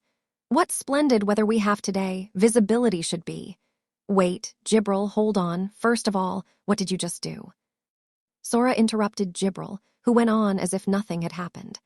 While Sora demanded an explanation of this situation in which they'd been launched into the air at very high altitude in 0 frames, Jibril answered nonchalantly that she'd just accomplished teleportation. Whatever do you mean? I merely shifted. So that was why it seemed she could pop up anywhere, Sora realized. She actually was a teleporter. It was hard to wrap one's head around, but it made sense. Just how far can you shift? Anywhere I can see, or otherwise anywhere I have once visited. Sara and Shiro had just run upon the greatest mystery of this world. Hey, Shiro, how is it that humanity survived the old war? Dunno. If they had a war against the werebeasts, with physical prowess said to approach physical limits, elves, with their disregard for freaking common sense, and insane life forms like Jibril, did that mean humanity was actually able to put up a fight against this shit? But each of the residents of this world would answer that question thus. That is considered the greatest mystery in the history of the human race, said Steph, with a sigh. Perhaps it was simply that no one took notice of humanity, answered Jibril with an excellent smile. We were mainly engaged with the Dragonia, the Gigant, and the old Deus. Oh, to think back on those days of just barely bringing down a dragon with 50 flugel, or when we took on a god with a force of 200, and yet were rooted. She was saying that a race that took a hypernova to kill, that could teleport freely, and could fly, had failed to bring down one of these things when they went in a gang of 200, and this was what everyone was waging war against. That raises another question. How is it that this planet even retained its shape? But Jibril answered Sora's question with a bashful smile. That is exactly the reason the one true God was decided by default. It hadn't retained its shape after all. But never mind that. Look over there. As Jibril smiled as if to sweep away bad memories, she pointed to a place near the Elkia border, clearly visible from the air. On the inside of the national border, that is, inside Elkia's territory, in the distance loomed an imposing tower. Yes, a tower, imposing. A structure that clearly was impossible for humanity to have built, or to get to the point. What is that? A skyscraper. Indeed, it was a building more or less like America's Empire State Building. So huge. Even Shiro's eyes widened. Their sense of perspective was almost lost, except for the contrast with the buildings lined up below, which looked like an humanity neighborhood. Little Dora, could you please explain? Slumping, I knew this would happen, Steph spoke. It's the Eastern Union's embassy in Elkia. Embassy. Swishing her head away from Sora's squint, Steph continued. The truth is, it's where our country's royal palace used to be. Hey. As Sora squinted further into Steph's face, Steph turned her neck further back in an attempt to escape his gaze. Grandfather H had lost, and F finally bet the palace. And lost, said the sister, softly, mercilessly. Sora and Shiro had no more words, while Jibril beamed as if watching a puppy. WH, what are you looking at me like that for? If your capital has an embassy bigger than the royal castle, that is pretty pathetic. Sora started thinking. So how did this royal castle get taken by the Eastern Union? More to the point, everything on that side was taken by the Eastern Union. Jibril spoke sunnily, while Sora gaped incredulously. His sister explained with information she'd memorized. In the last 10 years, the former king lost to the Eastern Union 8 times. 8? Well, I can see the Eastern Union's motivation. A maritime nation with that kind of technology. The difficulty for a maritime nation was the lack of iron and stone, i.e., resources other than maritime resources. Judging from the style of that building, it appeared they had quite an advanced civilization. There were many resources they'd need, such as rare metals that couldn't be obtained in an archipelago, so it was only natural that they'd try to get them from the continent. But it was the Eastern Union who wanted the match, right? Why did he accept? However, Shiro shook her head, and then Jibril answered. Master, have you forgotten? The only nation that has challenged the Eastern Union in these last 10 years. The initiator was Elkia. What? First that mountain. Then that plain, and then in the end, he bet the royal castle that had stood at the center of the nation, and here we are now. Jibril explained that she had flown them up in order to show them this. Hey, wait a second, it had stood at the center of the nation. Sora said, pointing at the Empire State Building. So what are you saying? That we bet half our territory challenging an opponent against whom even Elven Guard had lost after challenging them 4 times, and we challenged them 8 times. Humanity? Hey, come on. Cut the... But to Shiro, responding with a sigh, Sora still shook his head. Hey, wait, so what are you saying? That Elkia before that had twice as much land as it does now. At Shiro, nodding decisively, and Jibril, Sora put his fingers to his eyebrow. Steph had no more words. Jibril, I want to go back to the library. Oh dear, are you afraid of heights? No, I just can't clutch my head here, so I want a floor. Image back in the library. Sora sat cross-legged on a table, clutching his head. All that had come from his mouth for some time now had been sighs, one after the other. In her usual spot on his lap, Shiro peered at him with concern. Brother, are you okay? Yeah, sorry, Shiro, I'm just kind of in despair. It pained him to cause his sister concern, but even so, it had to be said. I thought the old king was a moron, but God, he had to be an alcoholic or something. Sigh. Steph, who'd been listening, heard this long sigh and snapped. Why, you've been rather rude, you know. She hit the table on which Sora sat with a bang. I thought you said before that my grandfather was right, but Sora, with a great sigh, replied. Just how do you defend someone who threw away half of the national territory on some crazy charge? He said, predictably pointing in the direction of the lost land that they'd seen just recently. How much dairy farming and industry could you fit on that land area? If your Gramps hadn't gambled until he was in his shorts like those dumbass nobles, we would have had twice the amount of land we do, you know. It's... As if he couldn't stop his mouth once it had started, Sora grumbled. Yeah, he sure was your grandfather. Maybe he believed in that luck shit, that if he kept playing the game eventually he'd win. We're talking about competition between nations. Didn't he understand what that meant? Yes, a personal game and a battle of nations were 2 entirely different stories. A game that the agent plenipotentiary, a party responsible for other people's lives, played with their lives as collateral. That was a battle of nations, a play for dominion. It was a game in which each race, each nation, would mobilize all the knowledge and strategy they had at their disposal. To challenge a nation that was ready for this no less than 8 times. I mean, is there a more positive interpretation than he was drunk? But, shaking her shoulders, looking down and squeezing out her words, Steph spoke. Grandfather, it is true, had not much of a head for games. But she lifted her head and shrieked. He was not the sort of madman who would assume the burden of the lives of millions of humanities without care. Unlike you two, he was a model of common decency. But, given the actual situation resulting from this model, if throwing away half the territory is a model of common decency, I'm happy to be an uncommon deviant. Tilda, I've had enough of this. Shaking her shoulders yet unable to argue, Steph ran away with tears in her eyes. Watching her recede, Shiro muttered, Brother, that's harsh. What do you want me to say after seeing that? Sora spoke as if he had many things to think about, his melancholy switch all the way on and the excitement of a moment ago now lost. Then he noticed the tea and cakes Steph had brought and left on the table. Faster than Sora, Shiro took some and stuffed them in her mouth. Good.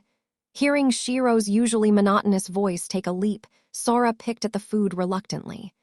Damn it, it really is good. Sweet but not cloying, and so fluffy.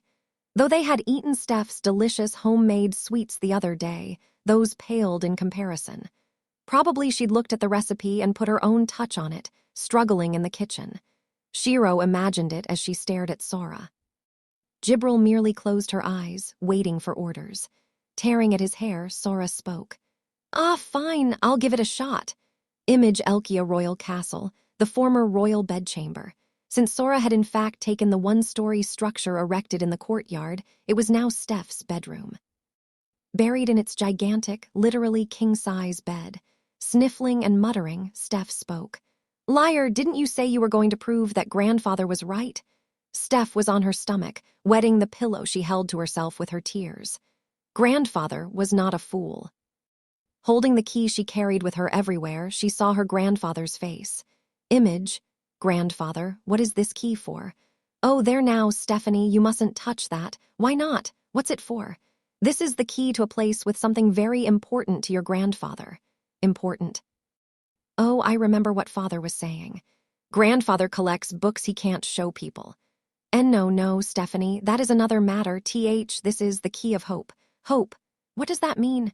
Ho, someday this will be yours, Stephanie, really? Yes, but Stephanie, listen closely to my words. When one day you believe with all your heart that you have found a person to whom you can trust Elkia, give this to them. Image, she'd thought back, for some reason, to events over 10 years past. It had been 2 years since she'd received the key from her grandfather, when he'd foreseen his passing. The lock was still a mystery to her, but she never let go of the key for a minute. Why was she thinking of this now? Sora. The man who'd affronted her grandfather. How could she ever give it to him?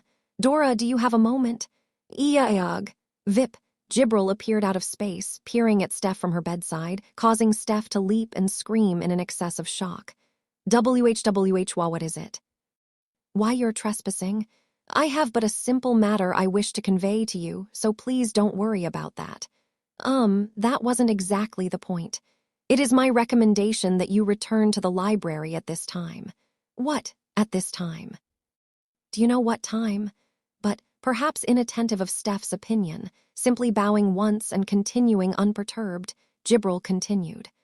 I came according to my own judgment that it would be better for my master. The decision is yours to make.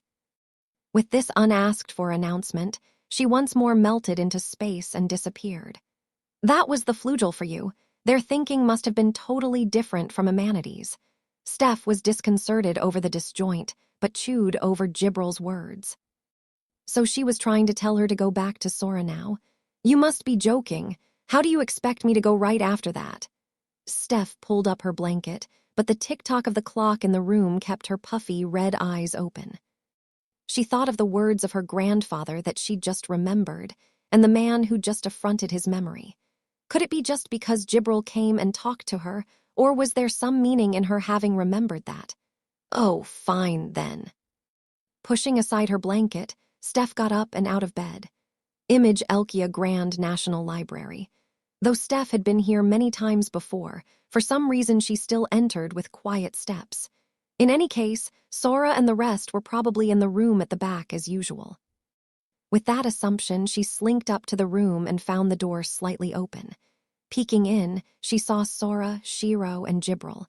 Master, don't you think it's about time to retire? Just a little longer. But turning the page of the book, staring unceasingly at the map, Sora answered absently. On his lap breathed Shiro, asleep, buried in pages, as Jibril pulled a blanket over her and spoke. I suspect that, regardless of how hard you look, it will not be possible to defend the folly of the previous king. As Jibril glanced as if aware of Steph hid with a gasp. It wasn't as if you could escape the notice of a flugel just by being sneaky, but it seemed you could at least escape Sora's. Sora answered with no sign of having noticed her, and with little cheer. That's not what I'm trying to do. I just noticed something funny. Is it not the case that you found something, for the sake of Dora? I was just scouring the records for how not to conquer an animal-eared kingdom. Sora barked indignantly at the sly Gibral. Well, what do you mean by funny? Let's see now, there are several things. As Gibral continued to smile with amusement, Sora answered stone-faced. Like I was saying this morning, why does the Eastern Union erase players' memories? That ought to deter anyone from challenging them. It was hard to see the point. At Sora's question, Gibral put her hand to her chin and thought carefully. Perhaps they intended to steadily build their domain until then, and then close themselves off. Yeah, that's the most obvious answer, and it's true that in the last 10 years, only Elkia has challenged them. If that was their plan, you could say they succeeded. But then, why had the old king challenged them? 8 times? Well, you know, with the brains of a manatee, anything is possible. That's what I was thinking when I was clutching my head, but it's weird. Sora answered the smug Gibral without changing his expression. 8 times? That's not a number of times a decent person shouldering the lives of millions would attempt just out of frustration. At the sign that Sora had actually been listening to her opinion, behind the door, Steph gasped quietly. So I researched the Eastern Union's continental domain. Sora, pointing to the map. First, this here is a mine for a metal called armatite. Right, this is the first place the old king bet. According to Gibral's books, the melting point of armatite was 3,000 degrees. Such a metal was beyond the present abilities of a manatee to process. In other words, the mountain was worthless to them. Next, this big plain. The Eastern Union has large-scale farming here. It's a key food source for them. This is the second place the old king bet. By now, the Eastern Union had developed the land and turned it into a plain, but at the time of the game, it was a marsh, in other words, again, worthless. This coal mine was third. Again, it's a resource that a manatee cannot yet use. And then the 4th time, the 5th time, the 6th time, until he bet the castle the 8th time, the old king never bet anything that was valuable. But most importantly, Sora said, pounding the map, isn't all of the Eastern Union's continental domain originally Elkian territory? Indeed, all the territory the Eastern Union possessed on the continent was that which they had collected from the old king. You mean the previous king handed over to the Eastern Union all the continental resources they needed? In the end, yeah. But the point is, until then the Eastern Union had no territory on the continent, right? Which meant, the one who was trapped was the Eastern Union. A high-tech nation with that kind of construction technology, an advanced civilization capable of using resources with a melting point of 3,000 degrees. A civilization that advanced would need continental resources. In this world where everything was decided by games, if even trade was decided by games, the tightly defensive Eastern Union would be in a tight spot. But what the old king kept asking for was one coastal city of the Eastern Union. That made sense. They'd get more maritime resources and they'd get technology. It was a reasonable condition. Except that, if it was the Eastern Union that was trapped, they should have been able to squeeze them for more. Why did he do it 8 times? Holding out land worthless to a manatee little by little. He had to have some reason. Why did the Eastern Union erase memories when that would be a loss? Why did Elven Guard challenge them 4 times? Why? No, wait, that wasn't it. Why did the old king stop after 8 times? Look at it the other way. Not why did he challenge them, but why did he stop challenging them after so many times? Until the 8th time, when he bet the royal castle, he'd only bet things that were worthless. He could have stopped after 7 times or 9. Why 8 times? Then, having thought that far, Sora reached a hypothesis. What if the old king hadn't lost his memories? Taking out the map, he compared it against the data he'd gathered. Staring at the borders of several years, he whirled his thoughts around at blinding speed to confirm his flash of insight. The hypothesis was still full of holes, but it was worth looking into. The biggest holes were 2. How did he avoid having his memory erased? And meanwhile, to the furiously thinking Sora, Gibral whispered hesitantly, Master, you are in theory an manatee. What's this all of a sudden? Sora, taken aback, stopped his train of thought and looked at Gibral. However, it is not the case that all humanities think as deeply as you before they act, Master. This was an indirect way of checking Sora as he tried to force a justification for the previous king's folly. This was the most she could say as a servant to keep him on the right path, this faint admonition from Jibril, who could never cast doubt on her lord. But Sora brushed it off. But some do, and usually no one understands them. This time staring at the data he'd organized on the tablet, Sora. But to try to understand them is my duty. Then he continued, as if reading the mind of Jibril, who had fallen silent. Jibril, it's okay if you just say it. This puny, powerless, abject animal, how are we supposed to believe in the humans of this world, who to you are nothing more than lower animals, both physically and mentally? That's what you want to say, right? No, I certainly did. She certainly did. After all, no matter what kind of folly was undertaken by the previous king, what could you expect from humanity? Jibril had decided to follow not the lower life form known as humanity, but the two unknown entities known as Sora and Shiro, who broke all conventional wisdom. But at Sora's next words, the answer is simple: I don't believe in humans. What? Neither Jibril nor Steph outside the room could believe her ears. You probably think that, since Shiro and I are from another world, we're different from humanity in this world, but it's totally the same over there. Everyone, everywhere, they're all just dumb, unbelievably crass animals, including me. In Shiro's face, as Sora deprecated himself, was nothing but thick, deep despair. Their old world, covered in optical fiber, was a world shrunk to its limits, a civilization created by unbelievable wit and wisdom. Yet the massive flood of information this technology made possible somehow only taught them more and more how foolish people could be. Humans are shit. It's the same no matter what world you go to. As Sora spit out these words, Steph clenched her key. She couldn't trust Sora with her grandfather's key, after all. This man could not possibly be worthy of trust. As Steph, with these thoughts, started to move away from the door, but I believe in their potential. Still, Sora's words held her. Jibril knelt to sit by Sora, who was tracing the floor. The evidence is here.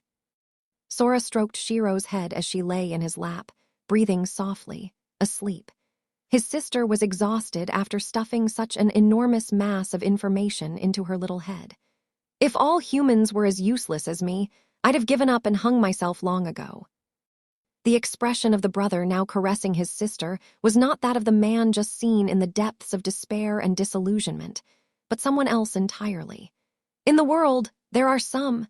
These were the eyes of a gentle brother, squinting as if looking at light. They saw hope and dreams in a pale sister, her chest minutely rising and falling. Some who, because of that puniness, that foolishness you see, come to embody learning, that special kind of divine potential, of hope, of fantasy, in a little body like that, the real thing. See, I'm a dumbass, all right. He chuckled bitterly. I'm great at spotting 'em. The world is really full of dumbasses, sickeningly so, said Sora, but then. And yet, this girl was different. Gently passing his hand over the head on his lap, he continued. The day I first met Shiro, it was 8 years ago. Sora's face relaxed, as if he were thinking about something that just happened yesterday. This kid who was just 3 at the time, can you guess what the first thing she said was when she heard my name? You really are empty. Not getting it, Jibril knit her brow. With a laugh, Sora was made to explain. This kid, already a polyglot at the age of 3, saw the pun between my name, Sora, and me, who she could see right away was just smiling just because everyone else was, and insulted me using its double meaning. Isn't that funny? At these words, still without shame or anger, but rather as if delirious, Sora smiled boldly and spoke. My heart skipped a beat. I was so excited. The real thing really did exist. Someone who flew beyond his petty delusions without even taking notice of them. Someone who answered when he asked, how can you do that? By asking back straight-faced, how can you not? Someone overwhelming, impossible to catch up with, who saw a different world. To be the new big brother of the real thing. With a strained smile, but also with resolve. I knew I was worthy, but I wanted to be. I decided to believe. I thought that, no matter how worthless I was, if I tried like my life depended on it to understand, maybe I could be, maybe not like my sister, but almost. So, I don't believe in humans, just as he didn't believe in himself, but I believe in their potential. Just as he could believe in his sister. The potential of humans is infinite. It's just that it's infinite both in the positive and negative directions.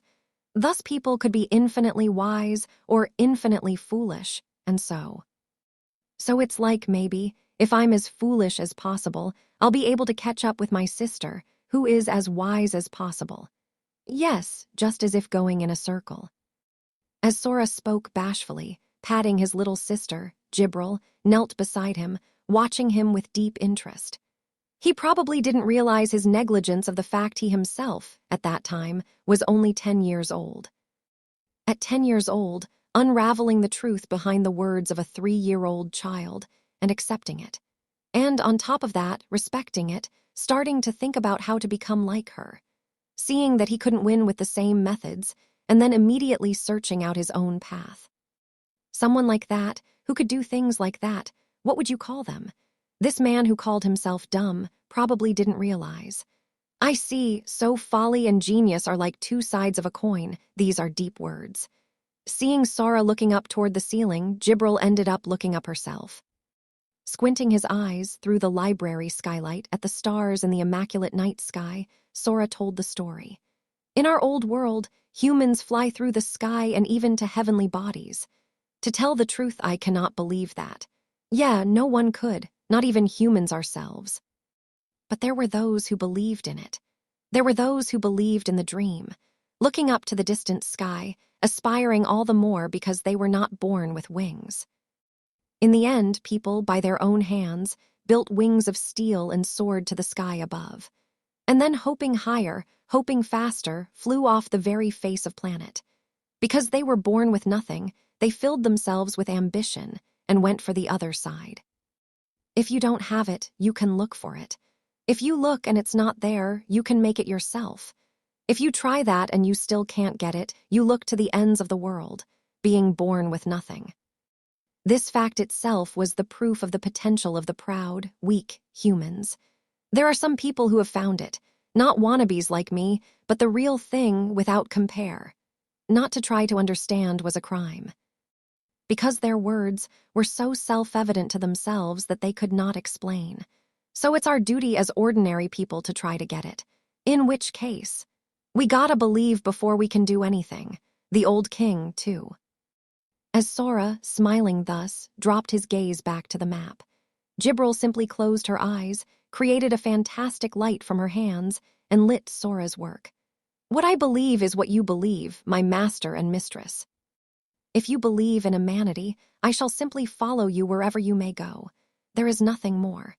In the back of the mind of Steph, who had been listening to the exchange as she hid outside the door, an image flashed by of the back of her grandfather, scorned as foolish, but warm and big.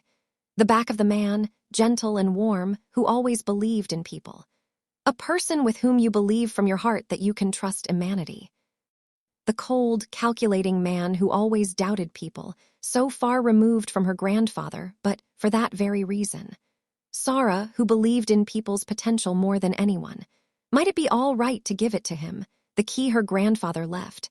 Steph herself still didn't know what it meant, but would Sora earn her grandfather's approval? Would her grandfather tell her, "You picked the right man"? Sora. Kriek opened the door at Steph's hand as Jibril smiled subtly and Sora looked startled. Steph simply made up her mind and spoke. "I have something for you."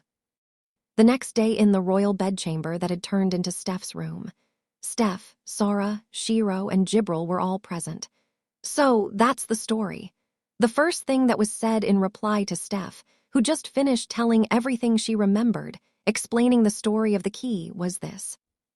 No question about it, it's porn. Steph fiercely regretted her error in selection of personnel. Are you mad? How do you get that from that story?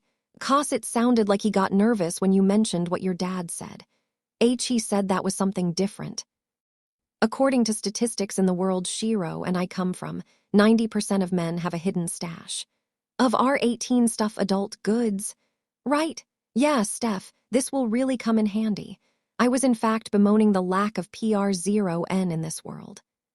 Steph, out of things to say, decided to collapse on the bed quietly. But master, if you do know where the key goes, there is a 100% chance that the hiding place for porn is the owner's own room, i.e. here. So no problem, in fact. We've already found a hidden room. Must be what the key's for, right? Excuse me. At these words, Steph lifted her head from the bed and saw Sora and company at a distance from the bed, which she raced to close. First of all, I told you the bed was tilted, right? When Shiro fell. That must have been the time a few days ago when Sora was trembling, thought Steph. So we backed up and looked at it carefully, and it was slightly tilted. So this ornament carved into the footboard is a scale. A scale tilted left, meaning the left side is heavier, meaning there's a device on the left. Calmly and without any sense of catharsis, Sora simply and coolly unraveled the puzzle. Then there's this bookcase on the left. The spaces between the shelves are slightly uneven, even though the shelves on the right side of the room are even. Why, yes, and now that you mention it. But having said they're uneven, there's a pattern of just two distances, large and small. Pointing out the shelves in order from the top. If we convert these into ones and zeros, we get 1, 0, 11, 10. If we look at this in binary, it's 1, 0, 3, 2. Then, if we look for books in this room that have over 1,000 pages, that leaves pretty much just the encyclopedia, right? Drawing the encyclopedia from the shelf and opening it, Sora. So, the first word on page 1032 of the encyclopedia is lighthouse, in Humanity. Well, if we're going to interpret something here as a lighthouse, it's got to be some lighting fixture like a candlestick or a chandelier or something. Clomping over to a candlestick by the wall of the room, Sora went on. Also, the word had, at the center, a depressed line, as if made with a pen without ink. Steph and Jibril looked. Indeed, there was a faint depression, which means it's the candlestick at the center of the left side of the room. Plus, there are 3 arrows to the left of the word to indicate an idiom, so he tilted the candlestick, left, 3 times. Finally, to the right, there's an arrow referring to the related entry harbor on page 605, which means he tilted the candlestick right once. Then the candlestick came off, revealing 4 dials inside. Now after this is what Shiro solved, so I'll hand it off. They slapped their hands together and Shiro turned the dials. Factorize the number of times the lines cross in lighthouse and harbor in the Humanity writing system. There was a click. Exactly 4 digits result, 2642. Sora spoke to Steph and Jibril as they watched in a daze. As if showing a swift magic trick, he clapped his hands to get things moving again. Right, and then, what do you know? Look, behind the curtain, 1 block in the wall is sticking out oddly. Oh, you know, this is kind of tough. Last time Shiro and I just barely managed to shove it together to open it. It probably hasn't been maintained. Jibril, give us a hand. Oh yes, at your command. Jibril did so with a light push. And then, the moment you've been waiting for, grmmmmm. The bookcase moves, and after it finished moving, beyond, and here is our locked door. This must be where your key goes, right? Sora played with the key in his hand he'd received from Steph, utterly carefree.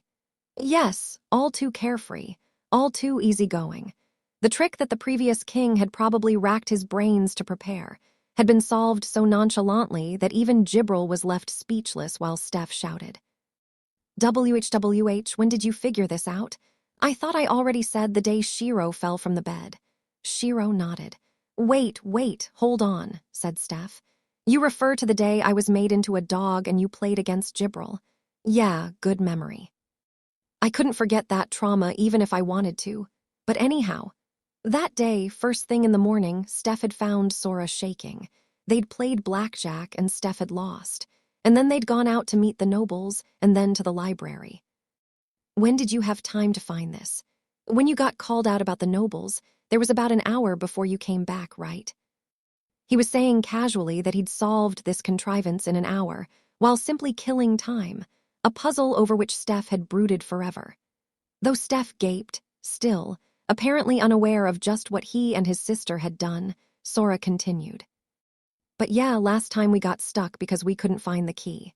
But master, a door like that? Yeah, we could have even just picked the lock, but what fun is a puzzle-solving game if you cheat? Sora smiling, Shiro nodding. Yes, it was just a game. And then, softening his expression, going, aha. Sue, shall we proceed to view these treasure texts he went so far to hide? Oh, I'll cover Shiro's eyes. MMG, not fair. Time is unfair in a fair way. Just wait 7 more years. I'm telling you, it's not porn. Sora placed the key he'd received from Steph in the keyhole and turned it. The door opened with the groan of high-quality metal fittings. Sora, though he'd just been charging under the assumption it was porn, along with everyone else all present, somehow, was struck dumb. Inside was a windowless library. A dust-covered study with wooden shelves buried in books, ornaments with a tasteful air, a desk, a chair. But contrasting to its peace, everyone must have felt the certain dread. It told them this wasn't a place into which to step lightly, and it held back their feet. With a gulp, Sora slowly went through the doorway of the study. His gaze came to rest upon the book that lay open on the study table in the center, stroking just once the surface of a page rendered illegible by dust.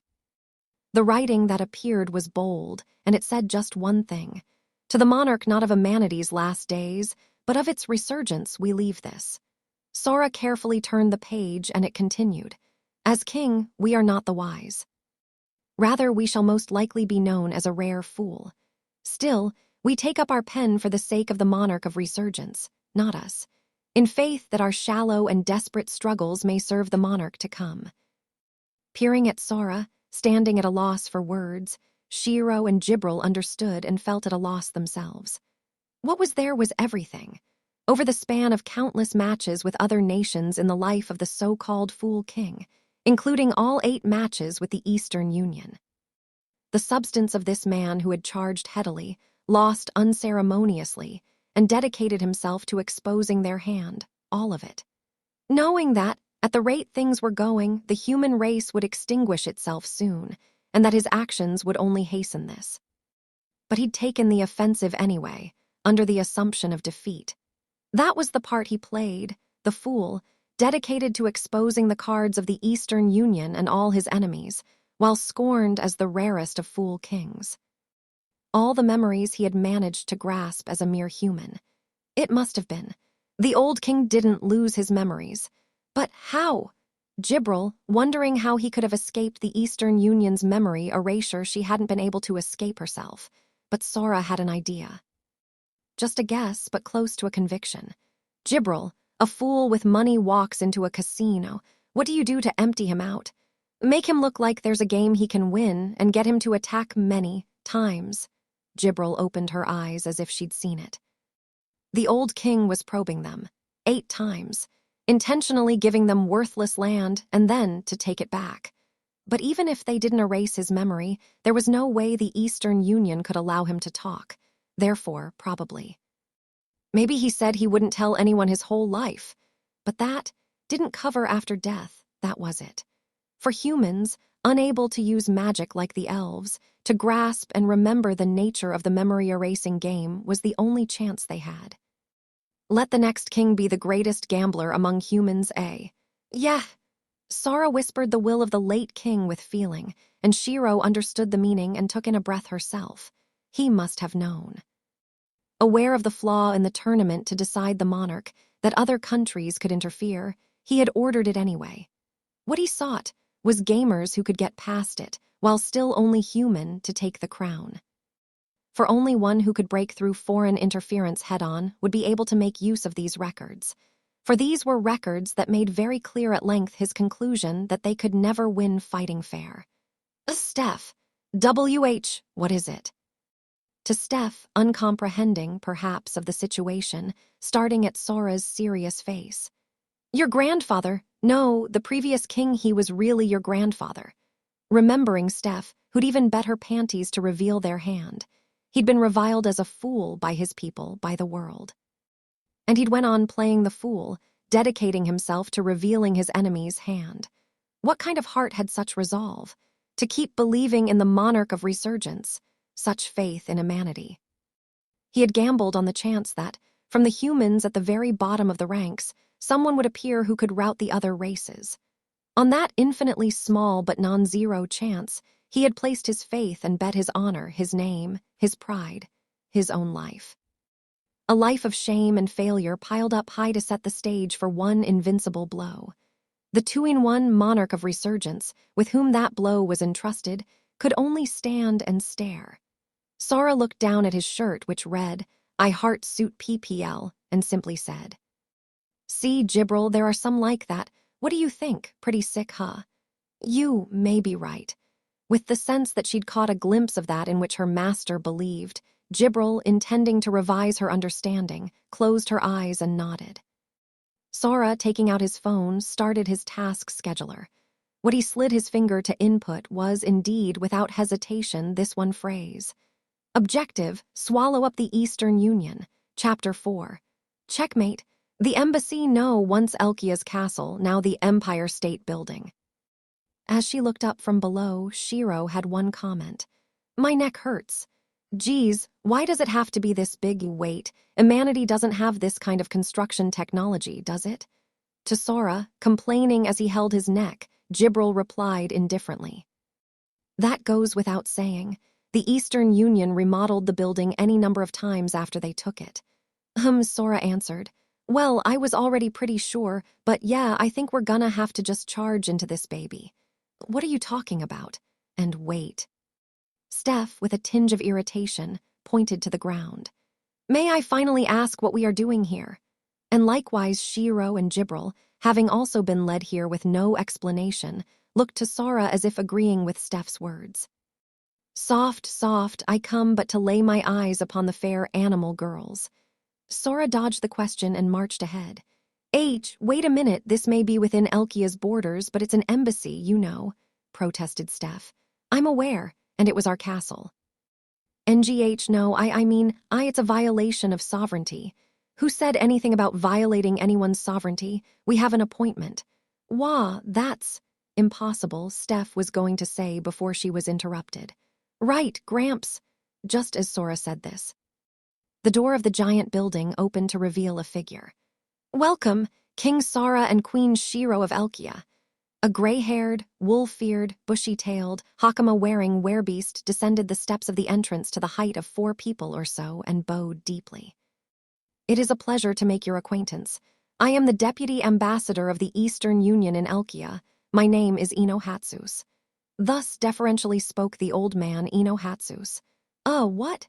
How did you make contact? Sora didn't know what Steph was getting all that excited about, but he answered.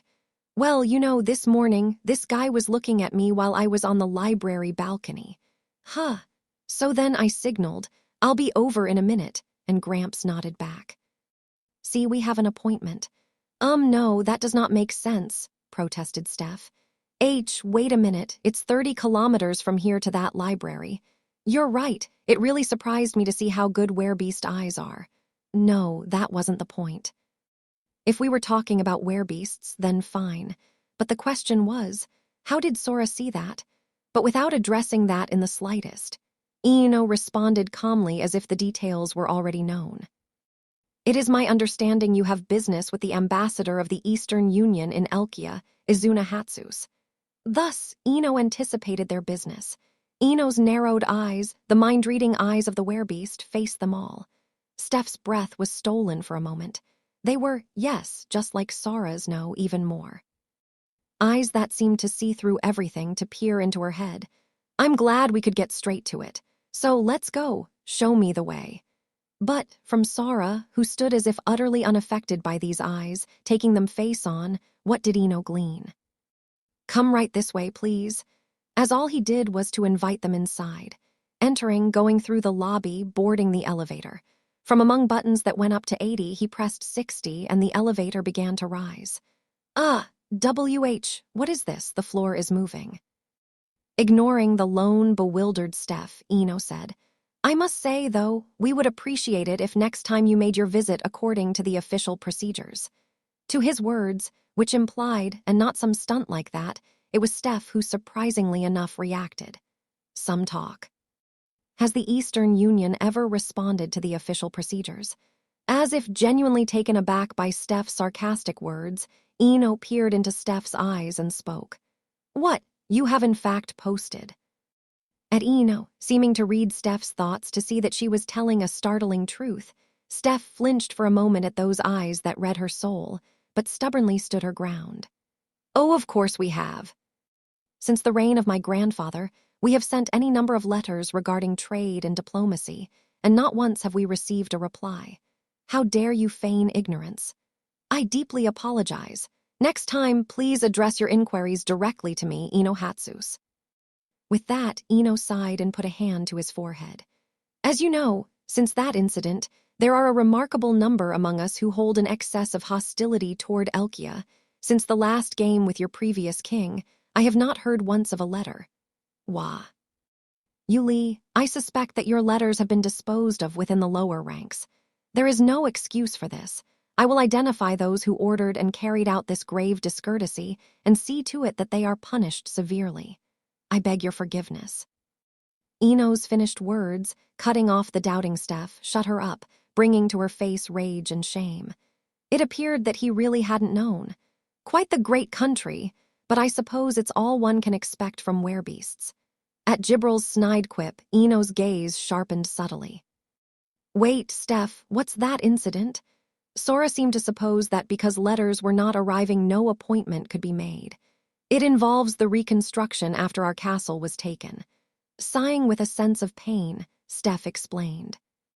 Elkia built a new castle from the standpoint that having an embassy grander than our castle would affect our dignity as a nation. The castle we have now, right? In response, the Eastern Union undertook a large-scale remodel.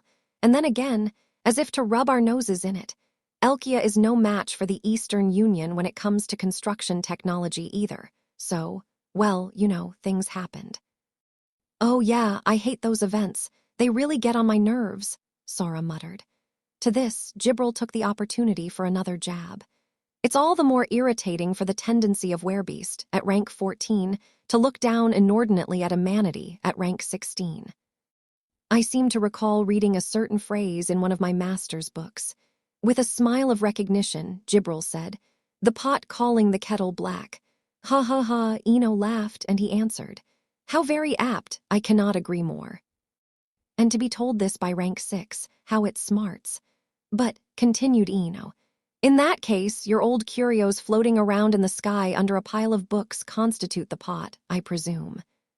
He, there's no need to overexert yourself. You're welcome to speak your true meaning as plainly as you like, Gibral answered, with neither breaking a crack in their smiles.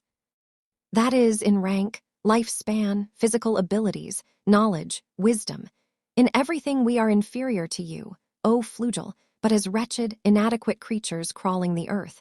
Please allow us the luxury of looking down on one of the few life forms we can find below us. Ha ha ha, I should not expect to hear such a novel viewpoint, but from a defective product such as yourself who travels in the company of these hairless monkeys. Why, yes, for narrow-minded mongrels such as yourself, it certainly must be an eye-opener. Ha ha ha, tee-hee-hee. Hey, Steph, not that I can't guess, but what is it? Is it just me, or is there way too much tension in this world? Also, by hairless monkeys does he mean us? In a world that was fighting for almost an eternity, when you ban combat out of the blue, some grudges would have to remain, to say nothing of the fact that they're the two most bloodthirsty races amongst all the Ixseeds. As for the second question, Steph shook her head to indicate that no response was necessary. He, I'm sure your children can sleep better at night now that violence is forbidden. Ha ha ha, perhaps they do, unlike some with no skills besides killing, who have gone and settled into retirement. The two siblings, Sora and Shiro, both thought the same thing. No wonder violence was forbidden in this world. Escaping from the almost crackling air of the elevator, on the 60th floor where they arrived, Steph seemed already exhausted, and once they were led to a space that suggested a reception chamber, she sat down immediately. "It's so tiring." Though he sympathized completely, Sora only looked around. If you'll excuse me, I shall call Izuna Hatsus and return in a bit. Having watched Ino take a bow and retreat beyond view, Sora started taking in their surroundings, and Steph took his lead to look around the room. But one must say it is magnificent. The difference between our civilizations is all too palpable, she said. A room made of marble and some other materials that one could tell at a glance were rare. Inside the leather sofa were even springs, but such things were not what Sora was looking for. By the way, Master, how did you contact Werebeast? Gibril, have you noticed no one's brought it up? Take a hint. I apologize, unlike the mind-reading Werebeast, I could not help but wonder. Sora knew that Gibril with the unknown before her eyes equaled a horse with a carrot dangling before it. Whoop! Sora, putting his index finger to his lips, brought out his phone. A video he'd apparently recorded using optical zoom and also applying an upscaling app to capture at the maximum magnification. In it was just barely visible an outline resembling an old man's. So, in other words, Sora actually hadn't really seen Ino. It just so happened that a figure who seemed to be looking at him happened into his lens. He'd only gestured on the assumption that the person probably saw him. In short, it was just a bluff. Gibril's intrigue was obvious. However, what purpose would such a bluff serve against Werebeast, who can read thoughts? She seemed to think. It didn't appear that Ino had known that the letters weren't arriving either. While Gibril ruminated thus, "Brother, look." "Yeah, I know." Another question rained upon her. "Master, do you know this?" Gibril pointed to it. A TV. Yes, it was exactly what Sora had been looking for. The shape was significantly different from what Sora knew, but there was no way around it. It was a TV. Now I know for sure." "What do you know?" But he answered with a sly grin. "I'll tell you later. Werebeasts have good ears. I'm sure they're listening already, right, Gramps? Please forgive the wait." Ino, clicking the door open and coming back in. "This is the ambassador of the Eastern Union in Elkia, Izuna Hatsus." With this introduction, what came through the doorway? Had black eyes and black hair in a bob, a tail and long animal ears, big as those of a fennec fox, along with traditional Japanese-style garb tied at the waist with a big ribbon, and however you looked at it, her age couldn't have been out of single digits. Coo. Though Steph almost forgot her position and said cute before she could get the words out. King Crimson. "Ee-hee-hee, beautiful little girl with animal ears, why don't you come play with Big Brother? I'm certainly no one suspicious." Boink, boink, poof, poof, fluffy, fluffy, hee-hee-hee-hee-hee. When did they move? Sora and Shiro, whom even Gibril's eyes couldn't catch, were already well on their way, precisely petting the girl's head and tail. To these two, the Werebeast girl, Izuna, responded with a cute, innocent voice. "Who said you assholes could touch me, please?" "Huh, minus 50 cuteness points." The siblings each mumbled their reactions and took a big step back. But, "Who said you could stop, please?" What? Get the hell on with it, please." Izuna was like a cat that wanted to be petted, squinting her eyes, stretching out her neck. Oh, it's all right. Dumbass, of course it's all right, please. You just touched me without any goddamn warning, please." While her manner and expression failed to match, somehow Sora seemed to catch on. Oh. Don't think putting "please" at the end of any goddamn sentence makes it polite, please. It doesn't, please. Come to think of it, in this world you couldn't do anything to people they didn't want you to. So when they were able to pet Izuna, it meant that she permitted it. "Please don't mind my granddaughter. She has only been in Elkia for 1 year and is not yet skilled in the Amanity tongue, and also..." With that, Ino swiftly changed his expression. "You damn hairless monkeys. Just 'cause I've gone to the trouble of bowing my head for your scrawny asses, you better not get cocky, you little shits. What makes you think you can get your filthy hands all over my lovely little granddaughter? You're good as dead." And, with that, restored his polite smile. Is an example of the type of conversation I must caution you to avoid. Sora responded with half-closed eyes and a soft remark. "Gramps, this has nothing to do with the Amanity tongue and everything to do with you. I'm afraid your meaning eludes me, sir." In Sora's shadow, Shiro spoke, glaring at Ino. "I hate this old fart, minus 1,000 points. And as Izuna gave the impression of wanting to be petted, Shiro fluffed her and said, "But is Zai so cute with that potty mouth plus 10 points." As Shiro petted and fluffed her, Ino, visibly suppressing rage, spoke quietly. "Izuna, if you don't like it, you can tell them. I like it just fine, please. It feels good, so keep doing it, bitch, please. Oh, then me too. Fluff, fluff, fluff, fluff. You're pretty good for goddamn hairless monkeys, please. Do it more, please." To Izuna, expressionless as a cat, yet closing her eyes as she spoke, Sora. "In that case, can you stop calling us hairless monkeys? Why the hell should I do that, please?"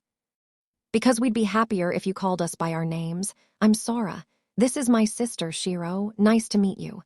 "Nice to meet you." "Understood, please. Nice to meet ya, please. Sora, Shiro." Fluff, fluff, fluff. "Gah, you won't let your Grampy touch you, but you'll let the hairless monkeys, Izuna." "Grampy, you suck. Your claws hurt, please." Sora laughed at Ino, who looked depressed at Izuna's instant answer. "Heh heh heh, my sister is a master of Nintendogs, and I am a master of the touch-based erotic video game. For us, pinpoint adjustments of our touch based on her reactions is but a trifle. You better respect the hand-eye coordination of the gamer, old man. Not that we have any experience with the real thing. Why you gotta kill it like that, huh?" Sitting on the sofa, looking at the ceiling with an expression of rapture, Izuna, and tense at the temples, Ino. On the other side of the table, Sora and Shiro, making four, sitting across from each other. "Well then, may I inquire as to why you monkey bastards are here? You can read my thoughts, right? Why do I have to say anything? This is a place of diplomacy, a place where words are exchanged orally or in writing. Or is that too challenging for a monkey to understand? Just because we're better with your granddaughter than you are, old man, you don't gotta get all pissy. Geez." As Ino's smile cracked, Jibril continued, beaming. "Master, inadequacy is a central part of the soul of the werebeast, as fragile as glasswork. Perhaps you might refrain from upsetting him unnecessarily. It is most pitiful." Ino, his smile on the brink of finally breaking, and making up his mind that he should just blissfully forget everything and kick these asses out, peered into Sora's eyes. That instant, an unexpected chill ran down Ino's spine. What was there was not the silly wag who'd sat there just a moment ago. What was there was a man full of confidence verging on arrogance, a mind in the midst of ungodly calculation, and unmistakably, the king of a race. "My demand is simple, Ino Hatsus." Sora flashed a cheeky grin with this, and then said with a serious mien, "Give me your granddaughter's panties. I'll give you Steph's." "Excuse me? Hey, monkey bastard, there's a goddamn line you might not want to cross." Steph tossed abruptly into the fire, and Ino shouted at the same time. But as if it surprised him, Sora replied, "What, you don't want Steph S? You'd prefer Jibril S? I have no qualms, be at the command of my master." Just as Sora spoke, Jibril started peeling down her panties. Ino face-palmed, squeezing out his voice as if trying to hold something back. "Hey, monkey, if you're just here to be an asshole, get the... Why, you can't have Shiro S. To desire an 11-year-old's panties, there's something wrong with you, Gramps. Or why you wanted mine. Wait, I'm a tolerant guy, but that does kinda gross me out." To Ino, finally starting to lose it, still Sora. "Come on, Gramps, are you sure? I'm saying I'd make a deal just for Izuna's panties. Look, you son of a bitch, if you're not going to say what you're really here for, then get the..." As Ino held his forehead as if he was getting a headache. Sora, like a gambler who just made the haul of a century, beaming ironically. "Gramps, I hate to say it, but we know you're just pretending to read minds." Bip. From Ino came a reaction the human eye could scarcely detect, but more than enough for Sora. "If you're not going to say what you're really here for, huh? That's pretty good. It does make it sound like you're reading my mind, but if you could really read my mind, you'd have accepted a game for panties. 'Cause it wouldn't really be about the stupid panties. It would be about the side effect, i.e., you'd never overlook the importance of erasing my memories that tell everything about the Eastern Union's games." To Sora's words and insinuating smirk, Gino had no response but to stay expressionless. After all, Yes, Sora's pupils, heartbeat, even the sound of his blood flow. Every little thing told that the man here spoke with absolute conviction.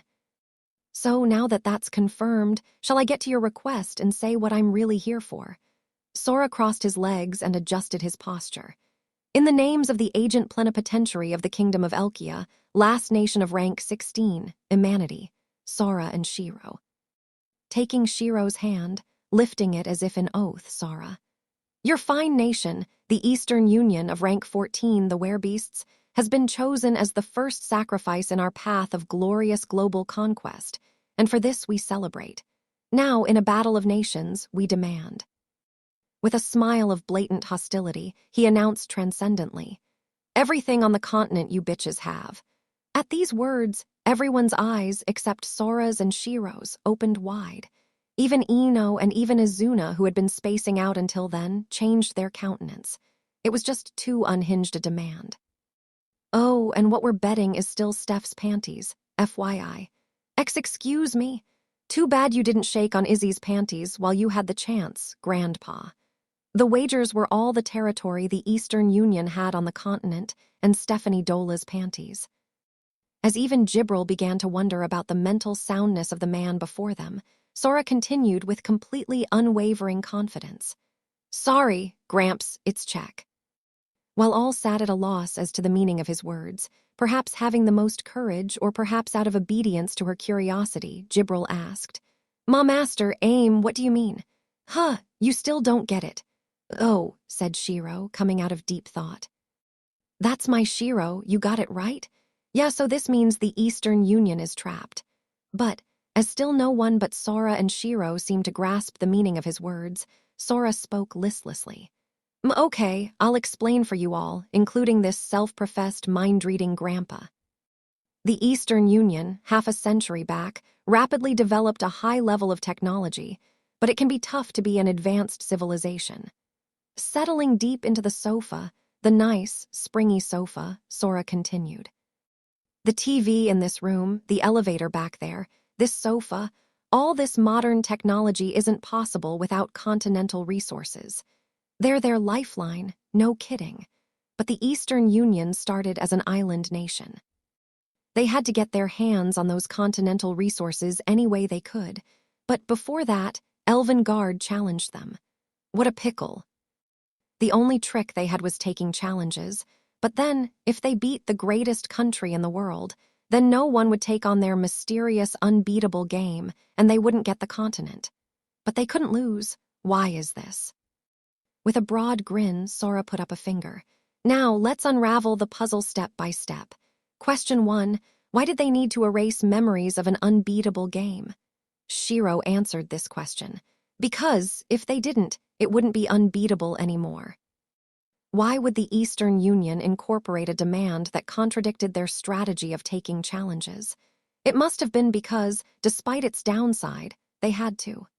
If they intentionally lost to Elven Guard, then their game would be revealed, and then it would cease to be unbeatable. But there's still a hole, even then. To erase all memories of the game certainly seemed the best possible way to make it impossible to counter. And yet, even if you erase their memories, you can't erase the result that they lost. Jibril gasped, while Ino remained expressionless. Now let's move on. Question 2, why did Elven Guard step up 4 times? After losing, they tried to break down the unbeatable game from the results. Indeed, unlike Elkia, Elven Guard was a vast country. To brace themselves for a few losses in scouting was but a small matter for them. After losing once, Elven Guard must have guessed that it was a game where you couldn't use magic. For elves to lose, that's pretty much the first thing one would think of. Raising a finger, Sora continued. Still not knowing what the game was with their memories erased, but knowing that it must be a game that annulled magic. The second time, they got someone outside to cast magic while they played. But then they lost anyway. And so, the third time, they probably somehow uncovered the nature of the game.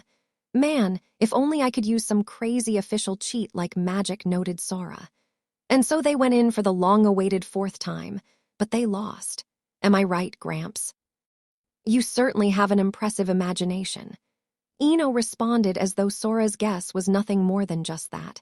Yet thinking he could beat Sora in a battle of bluffs, that was the greatest blunder. Picking up on the faint waver in his expression, Sora smiled and held up 2 fingers. But this raises 2 issues. First, why did Elven Guard lose? And then this is the big one, why didn't they try again? Indeed, the question wasn't why they tried, it was why they stopped trying. This was a piece of information too big to overlook in a game where the simple result of having lost told everything. There are 2 possibilities. One is that they realized that the game was theoretically impossible to win, then lowering one of his fingers. The other that they figured out the game, but they couldn't figure out why they lost.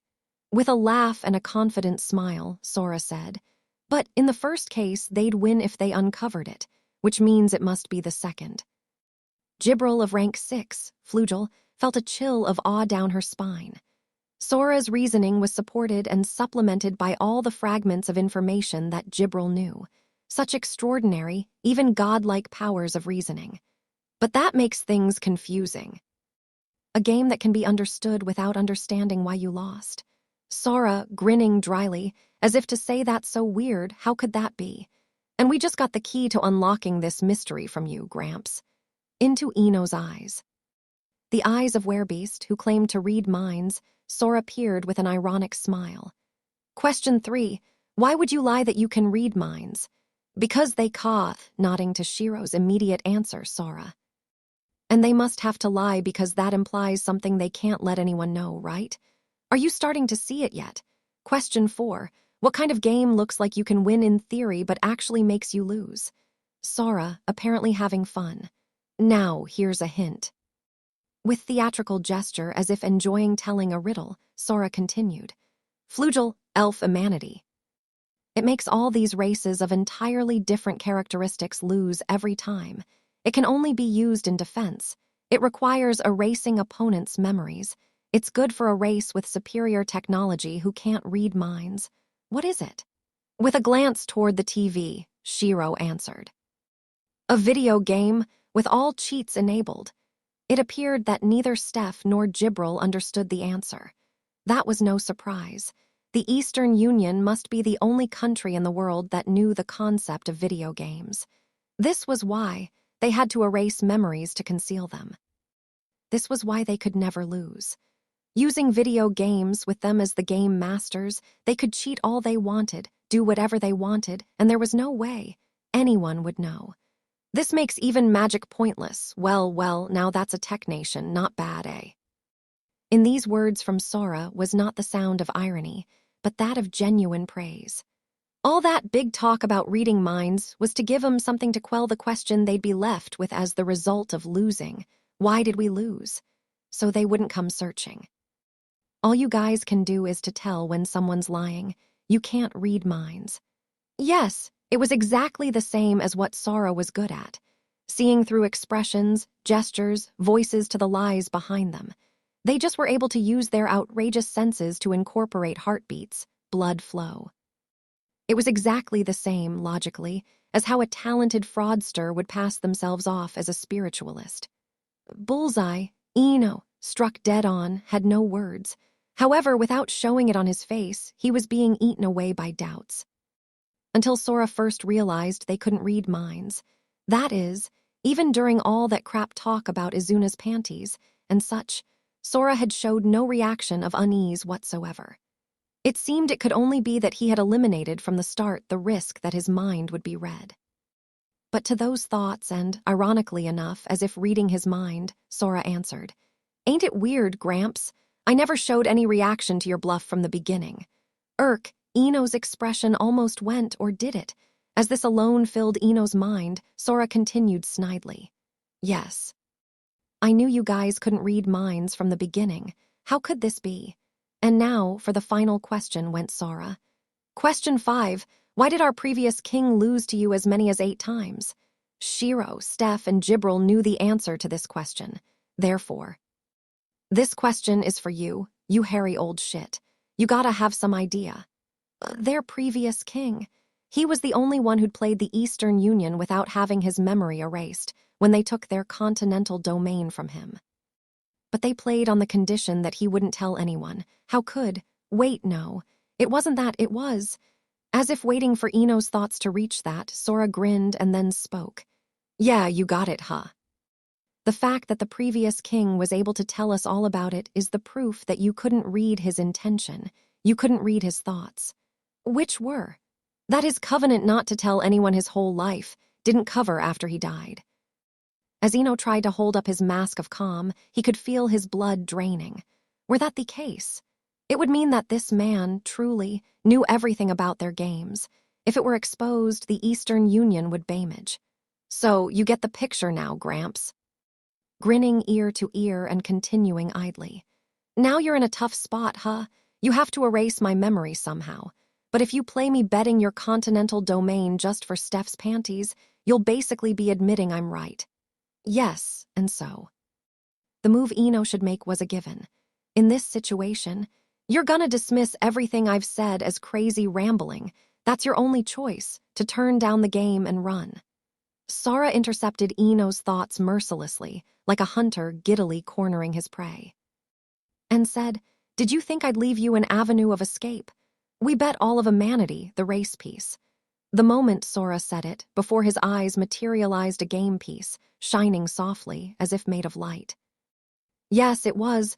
What, in this world where even the god was decided by games, was required to challenge the god, one of 16 pieces to collect by conquest of all the races. The humanity piece.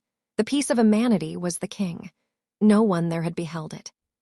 Even Jibril, who had lived for 6,000 years, was seeing a race piece with her own eyes for the first time. This made sense. For, in all the games played in the ages since the 10 Covenants, no one had ever bet a race piece, for it meant to wager all the rights of the race. In the event of a loss, it was tantamount to consigning the race to enslavement for eternity. In other words, it meant the end. Are you in, GMPH? Steph, who seemed to have finally grasped the situation, was about to scream, are you insane? When Jibril deftly grabbed her by the mouth.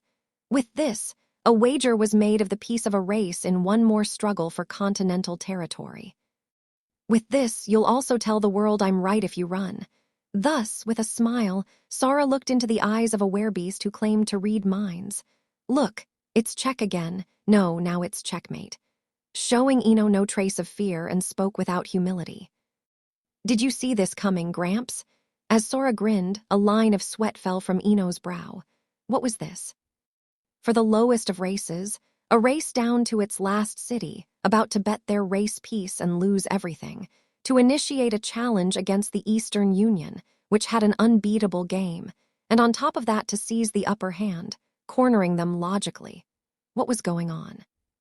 But Eno, just barely regaining his composure, no, feigning it, answered. I can only applaud your remarkable imagination. However, King Sora, isn't there something you've overlooked? Eno struck back at the desperation in his heart with his one unshakable fact. Even assuming this fantasy of yours is true, would that not mean that Elvengard lost even under such conditions? It was true that the Eastern Union had been put into a spot in which they had to accept this match. But if one assumed Sora's interpretation to be correct, it was simply a challenge against the Eastern Union to a game in which they could cheat all they wanted. Just as before, there was no question that they would take away a certain victory. But to this, Sora only sneered and answered, Gramps, if you'd known how I managed to communicate with you from the library, if you could really read my thoughts, you wouldn't just be pretending you knew. You'd be openly showing surprise. Looking into Eno's eyes and as if tripping him up. Sora spoke with a deeply malicious smile as he played his ultimate trump card. Surprised that we're not humans of this world. That, in their old world, among the countless rumors, there was one about a gamer emerging unbeaten in over 280 games, ascending to urban legend, Eno couldn't see. He couldn't see that even cheats and tool assists wouldn't be enough to beat them. Reflexively, Eno tried to dismiss it as a lie, but in no motion or sound of Sora, was there a reaction indicating a lie.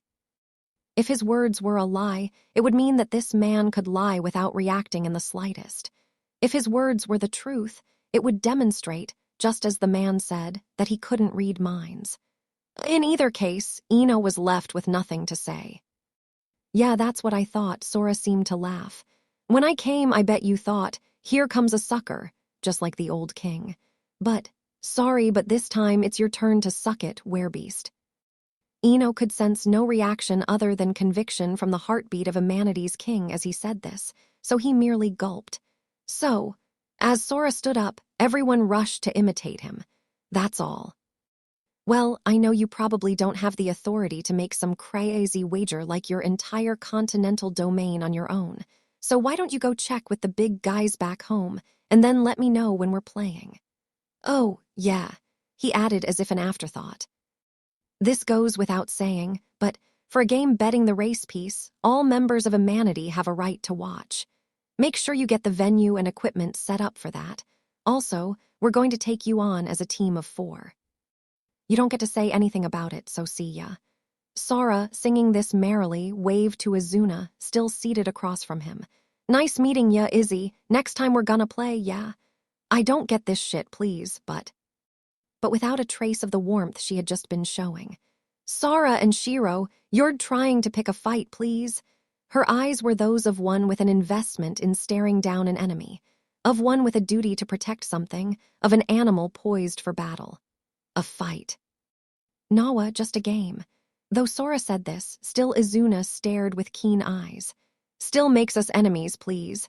Her eyes filling with clear hostility, the little werebeast girl growled. You're going down, please. Yet Sora responded with eyes that in contrast felt friendly. Sorry, but you are going down, Izuna, without a doubt. Blank doesn't lose. Bye-bye, Izzy. See you later. As if chasing the siblings as they playfully and wispily waved and left, Jibril followed, lifting up Steph, covering her mouth as she struggled. Watching the backs of these 4 as they walked out of the reception chamber, watching the door close as they pressed the elevator button without hesitation, neither Ino Hatsus and Izuna Hatsus could say a word. Just as they got back to the castle, Steph screamed this as Sora covered his ears.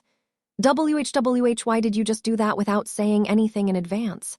If I did, you'd have said no, right? At Sora, telling her as he sat on the throne playing a wireless match with Shiro on their DSBs, Steph roared furiously. Oh, of course I would have. Do you even understand what you've done? I blocked the enemy's escape by putting the lives of 3 million Amanities on the line. So, Sora seemed to say as he answered blankly. Steph, almost at a loss, somehow managed to squeeze out. And just how do you intend to take responsibility if you lose? But at the words that came back, responsibility, what responsibility? Steph finally had nothing to say. If we lose, then Amanity is over. What kind of responsibility would there be to take? Sora spoke as if he had no interest whatsoever in such things. But come on, Steph, aren't you excited? No, he was in fact starting to smile, as if he thought it was somehow cool. If we lose, then we take the lives of 3 million Amanities with us and it'll be game over. If we win, we double our territory in one fell swoop, and we grab up all the animal girls in the Eastern Union. This has gotta be one of the most exciting games ever. Aren't you pumped? Nod, nod. At Sora, smiling innocently, and Shiro, flapping her legs contentedly on his lap, Steph just felt a jolt of something chilly down her spine. They were insane. It was not appropriate to describe these siblings by oblique expressions such as unsound or unhinged. Correctly, truly. In the literal sense, they were insane. Is this how you treat human life? At this madness beyond mere scorn, Steph felt fear. She wanted to run away to escape as she whispered on the verge of tears. I've lost all hope I ever had in you. I thought that, no matter what preposterous antics you got up to, it was all for the sake of the human race, but I was so wrong. Steph denouncing Sora itself was a scene that had been seen many times. But this time it was clearly different from before. Her eyes were full of genuine contempt and disillusionment. Sora grinned frivolously and answered.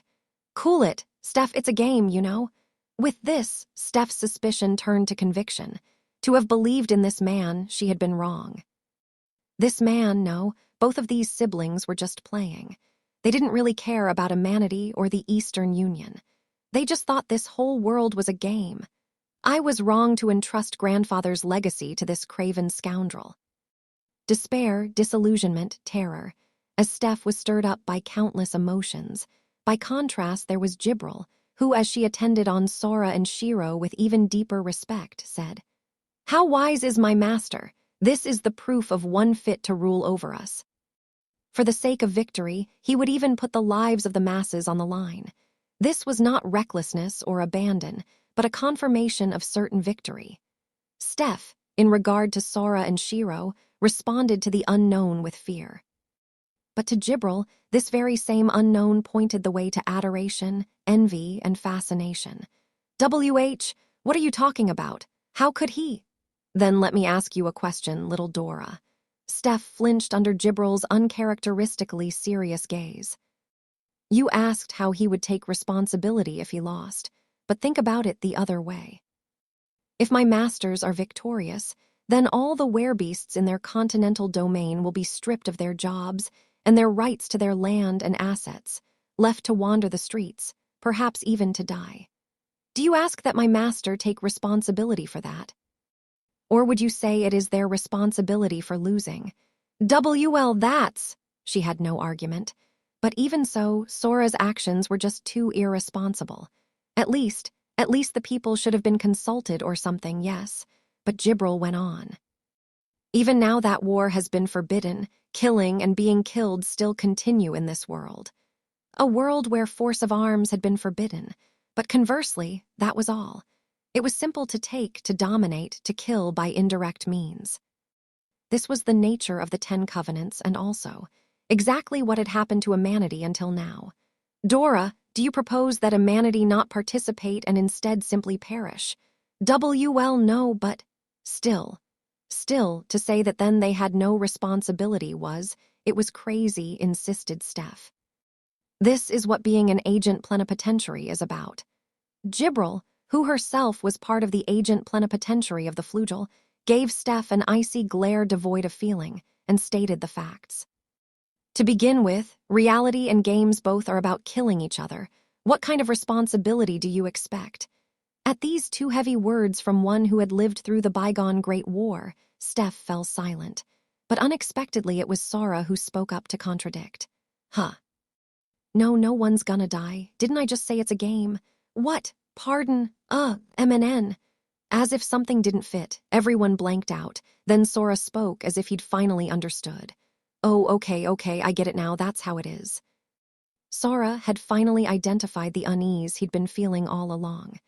"Yeah, I thought this world was weirdly creaky even though everything decided by games, but man, you guys, you were really thinking just like those guys back in our old world.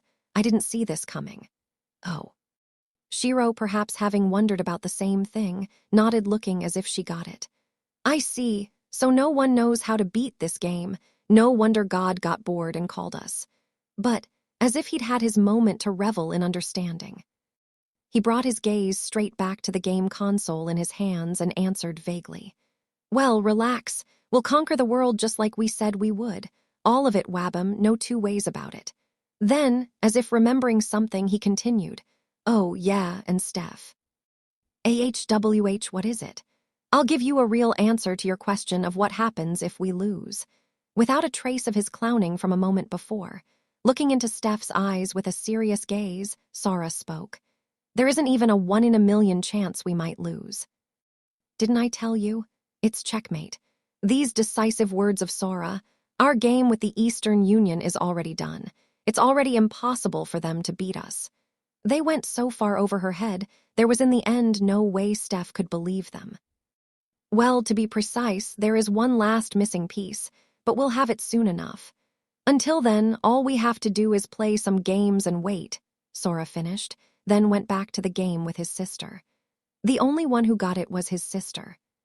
What was left was a countless set of hints, and 2 who could not follow those hints to the answer. Jibril and Steph could only look at each other. Fake end. It had been 1 week since their incursion into the embassy of the Eastern Union and their declaration of hostilities. The rumor that Sora had bet the race piece had started somewhere and spread all at once. considering that Sora had beaten an elf spy in the tournament to decide the monarch, and then even defeated a flugel. A notion was growing. What if Sora himself is a foreign spy? The nobles who had already had a bone to pick with Sora fanned the flames, and protests broke out. The Elkia royal castle was surrounded by crowds, and day after day words of abuse rained down. And so, with weary steps, Steph appeared in the throne room and mumbled, "Sora, I cannot control it any longer." The doubts being cast on Sora had spread even to the ministers. There were even some ministers participating in the protests. "Even the nobles who had been on your side have said that they cannot defend you now, and now the ministers are going on strike, leaving Elkia in a de facto state of anarchy." Though Steph must have been just as mistrustful of Sora. She'd apparently done everything to try to keep things steady. As if out of options, she dropped on the floor, reporting, "Good work, Steph, but everything will be resolved once we finish our game with the Eastern Union." As usual, as he sat on the throne playing a game with Shiro, Sora praised Steph's efforts, but at the same time gave a wry smile. "They're saying we're foreign spies? It's kinda late. Should have thought of that when we beat Elf's spy." Indeed. Before Sora, laughing at his people, Steph could not wipe away her mistrust after all. "What are you planning to do? They're even holding a demonstration outside." "Whatever, let them do what they want." In this world, it made no difference if they held a demonstration. If they had a problem with Sora's decision, their only option was to seize the authority of the agent plenipotentiary. But no one had come to challenge them. In other words, that was all the nerve they had. "Then, may I ask you what you have been doing in this last week?" Her question was half ironic and half genuinely seeking an explanation, but the answer that returned was terse. "Waiting. That was all. For the Eastern Union to answer that they accept, you mean?" Nah, not really ready for that yet. I want them to wait a little longer." With this cryptic reply, Sora continued, "There's one more piece I want to come first. Geez, what's taking so long?"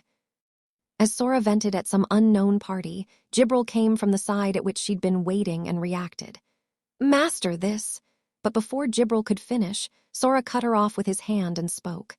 "Oh, you're finally here. You ever heard of timeliness?" Everyone tracing Sora's line of sight, but at the end of that line was no one. Jibril might have just felt the presence of something, yet to the entity invisible to Steph, and even to Shiro, Sora talked. "Yeah, I know why you're here. I'm ready anytime, of course." With this, he picked Shiro up from his lap and stood her on the floor. Then he got up himself and looked around. Glaring audaciously at Shiro, Steph, Jibril, and that entity visible only to him, Sora, after a long exhalation, said to Shiro, "Shiro, listen closely. MNN. I believe in you. I believe in you too." While Shiro responded without hesitation, he returned only a smile. "Shiro, we are always two in one. Shiro, we are bound by a promise. Shiro, we are not the main characters of a boys' manga. Shiro, we are always victorious before the game starts." At Sora's calm spelling out of these statements of obscure meaning, somehow, brother, getting a sickening feeling. Shiro called her brother with unease. Sora, glowing in response, rubbing her head, said, "Let's go grab the last piece we need to swallow up the Eastern Union." And then, facing that, he smiled and spoke. "Come, shall we begin the game?" The sun slid through the window and her eyelids. MMNNGH. But her consciousness resisting wakefulness in favor of further dozing, Shiro just turned once to sleep again, faithful to her desire to sleep more. Grasping her brother's arm as usual, but her hand, groping around while her eyes remained closed, flailed vainly without grabbing on to what should have been there. NGH, perhaps she'd fallen off the bed again. But through her sleep-dimmed head, she remembered that she was not sleeping in the bed of the royal bedchamber anymore. Reluctantly, she opened her dazed eyes to look for her brother and grab onto him, but the person who was supposed to always be there. The kingdom of Elkia, the capital Elkia. In this city, now the last bastion of humanity after losing territory in one failed bid for dominion after another. In a corridor of the royal castle, a girl walked unsteadily. Stephanie Dola. A red-haired, blue-eyed, noble girl of the finest breeding, granddaughter of the previous king. However, the deep fatigue indicated by the dark circles under her eyes and her heavy steps robbed the young lady of her natural refinement. Clutching playing cards with a creepy smile, wobbling her way to the bedchamber of the king, she gave the impression instead of a ghost. Heh, heh, heh, heh, this is the day you get what's coming to you. As the newly risen sun came to reap her post-all-nighter consciousness, Stephanie, aka Steph, chuckled restlessly. Shiro, you're awake, aren't you? It's morning. Bam, bam. Her hands preoccupied with cards, Steph kicked the door, rudely addressing the queen by her first name. But perhaps the door had not been shut properly, for her knock was enough to open it smoothly. Could it be you're awake? And Steph peered into the royal bedchamber, but what she saw, brother, where are you? I'm sorry, it was my fault. I won't fall out of bed anymore, so please come out, Yug. Was Shiro, knees in arms, only trembling and crying big tears. What's wrong, Shiro? Steph, who just a moment ago been snorting about Shiro getting what was coming to her, was so shocked by the sight that she dropped the cards on the ground and ran to Shiro. What's wrong? Are you sick? But, as though she didn't even hear Steph, Shiro just went on crying and muttering, Brother, come out, don't leave me alone. Steph, appearing sincerely troubled by her mutterings, said, whom do you mean by brother?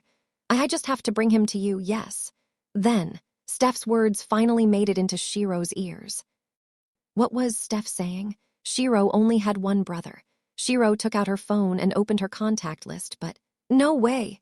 That couldn't be. There was only one number registered in Shiro's phone, her brother's. Yet, why? Why did her phone say 0 contacts? That's impossible. No way, no way, no way. Seeing the blood drain from skin already white, Steph felt something of no small importance and spoke to Shiro desperately. Shiro, please, are you all right? Tell me what is wrong. But Shiro seemed no longer to even realize that Steph was there. As she furiously went through her phone's email records, game accounts, addresses, she opened her image folder, opening the subfolders. No. There was no trace of her brother. No way, this can't be. In a panic, Shiro checked the date on the phone. The 21st. Her brother had been playing a game with her on the throne, on the 19th. Shiro instantly went back through her photographic memory, through all the portable game console, tablet, and phone displays she had seen, and checked that they said 19. Yes, it had definitely been the 19th. But then it should be the 20th. So what had she done yesterday? No, she had no memory whatsoever. The memory of Shiro, able to read books she'd read 5 years ago backward from memory alone, had a complete gap, as if she'd slept through a whole day. Her brother was not at her side. He wasn't in her phone's contact list. He didn't appear in emails or records or logs or anything. Her brother could not be demonstrated to exist at all. Having pieced together the situation, Shiro could come up with only 3 possibilities. Possibility 1, some unknown force had erased her brother's very existence from this world. Possibility 2, she had finally lost it. Possibility 3, she had already lost it, and she was just now regaining her sanity. But regardless of which of these possibilities was correct, none, to Shiro, was an answer sufficient to hold the darkness back from overcoming her vision.